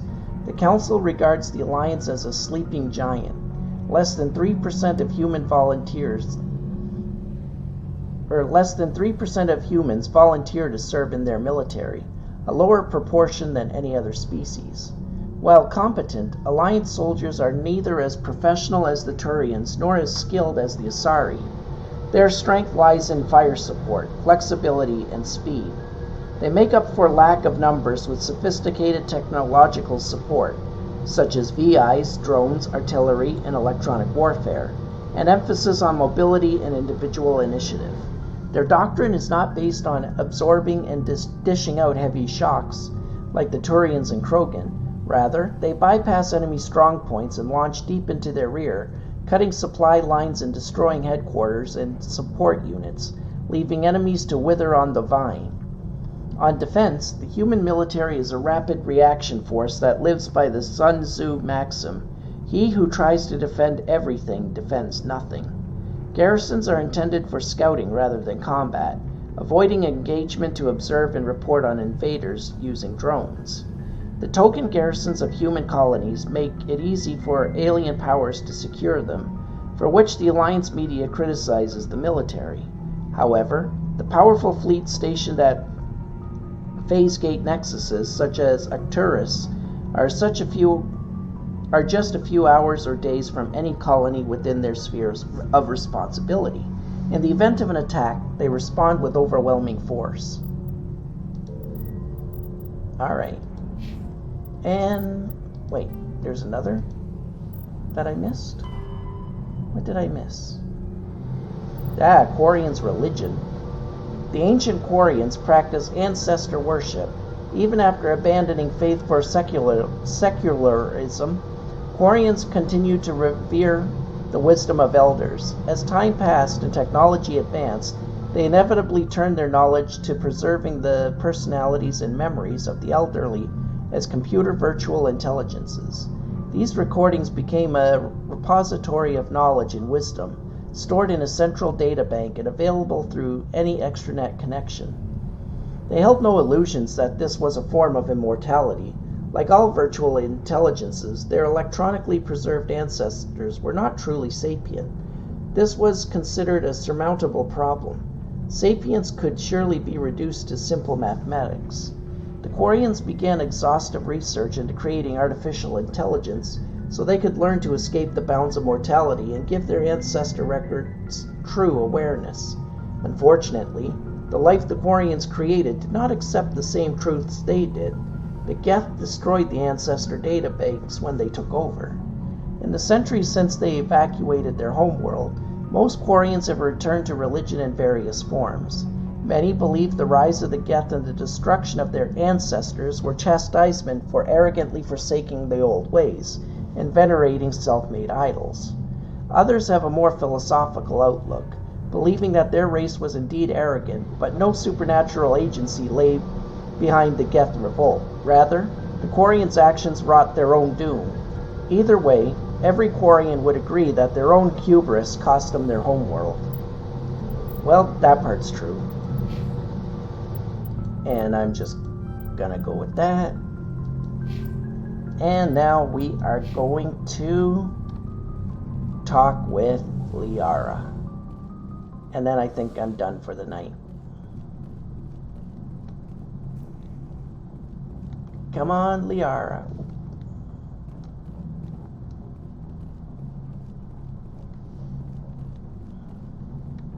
Man, it's gonna suck having to turn her down. But, like I've said, I had to do a Ashley run at some point, seeing as she's literally the only one I haven't had a relationship with in the game because I really don't like her. Yes, Commander? Is there something you need? How did you end up serving on an Alliance ship? I enlisted right now, but humanity needs the Alliance. So there's still nothing new from her. I should go. Goodbye, Commander. How heartbreaking. There's Liara.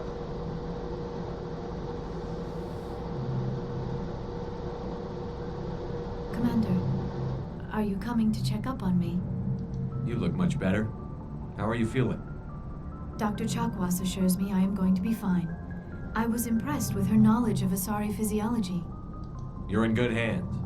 Dr. Chakwas knows what she's doing. I never properly thanked you for saving me from the Geth, Commander. If you hadn't shown up, I'm just glad we got there in time. So am I. I know you took a chance bringing me aboard this ship. I have seen the way your crew looks at me. They do not trust me. But I am not like Benezia. I will do whatever I can to help you stop Saren. I promise. Don't worry, Liara. I trust you. I know you won't let me down. It means a lot to hear you say that, Commander. Thank you. Do you know why Benezia joined up with Saren? I don't understand it. She was always outspoken about the need for the Asari to become more involved in shaping galactic events. Maybe she thought allying herself with Saren would somehow be for the greater good in the long run. At least I hope so. This hurts you, doesn't it? None of this makes any sense to me. I have not spoken to Benezia in many years, but I know her, and this was not like her. Something changed. I'd like to know more about the Asari. We were the first species to discover the Citadel. We were instrumental in forming the Council, and we always strive to be the voice of peaceful cooperation in galactic disputes. My people believe we are all part of a single galactic community. Each species contributes something to the greater whole. Although we seek to understand other species, it seems few of them seek to understand us. The galaxy is filled with rumors and misinformation about my people. Like what? Most of the inaccuracies are centered around our mating rituals. My species is monogendered. Male and female have no real meaning for us. We still require a partner to reproduce. This second parent, however, may be of any species and any gender. I don't understand. Your species can mate with anyone? Mating is not quite the proper term, not as you understand it. Physical contact may or may not be involved, but it is not an essential element of the union. The true connection is mental. Our physiology allows us to meld with other beings. We can touch the very depths of their minds. We explore the genetic memory of their species. We share the most basic elements of their individual and racial identities. We then pass these traits onto our daughters. It is how we learn to grow as a species and how we develop a greater understanding of other races. What happens to your partner after the union? Every relationship is different. Some unions are a single encounter with both parents parting ways afterwards. Others can be more long-term. Sometimes an Asari and her partner will stay together for many decades. You Asari live for 1,000 years. What happens when your partner dies? Few sapient species live as long as my kind. We have learned to take a philosophical approach to our unions. We do not focus on the inevitable loss of our partners. Instead, we enjoy the time we spend with them. And even after they're gone, a part of them lives on in us. The union is a connection that transcends both time and space. Do you know who Matriarch Benezia chose as her partner? She rarely spoke of her partner. Though I know my father, if you want to use that term, was another Asari. Benezia never told you her partner's name? Union with our own kind is no longer common, not for the purposes of reproduction. Most Asari believe it weakens our species. Asari daughters inherit racial traits from the father species. If both parents are Asari, then nothing has been gained, or so conventional wisdom would hold. I am what is sometimes called a pureblood. Though no Asari would ever be cruel enough to say the word to my face, it is a great insult among my people. It is possible Benezia's partner was embarrassed by their union. She may have been too ashamed to publicly acknowledge me as her offspring. Maybe she wanted to meet you, but couldn't. Something could have happened to her. Maybe she passed away. You might be right. I hope you are. But I have no way to know for sure. Benezia never spoke of her partner. Whatever happened, it caused her too much pain to dwell on it. She raised me by herself, though that is not uncommon. Many Asari raise their children alone, particularly if the father species is short-lived. Often the partner will pass on long before the child reaches maturity.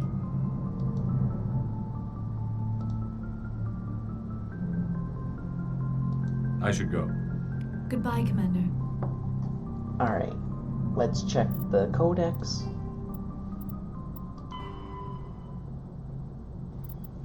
Because of their long lifespan, Asari tend to have a long view, not common in other races.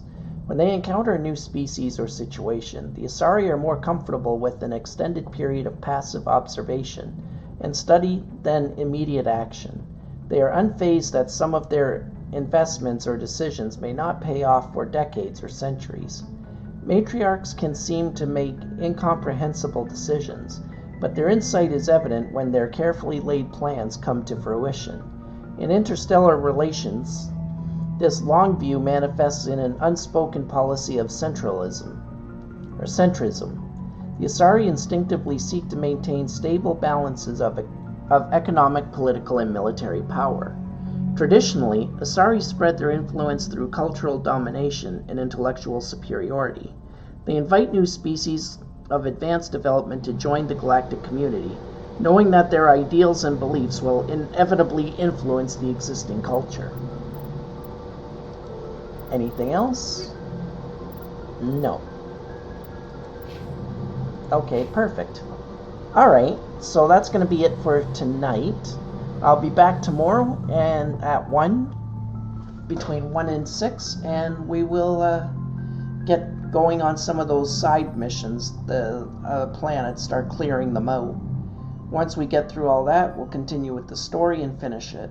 Like I said, the goal is to finish Mass Effect 1 in the next 3 or 4 episodes, maybe 5. We'll see. And then we'll move immediately right into Mass Effect 2. Because Mass Effect Legendary is a trilogy. So we're going to do Mass Effect 1, 2, and 3 back to back. Just boom, boom, boom as one run. So I hope you all enjoy it. And I will see you tomorrow. So take care.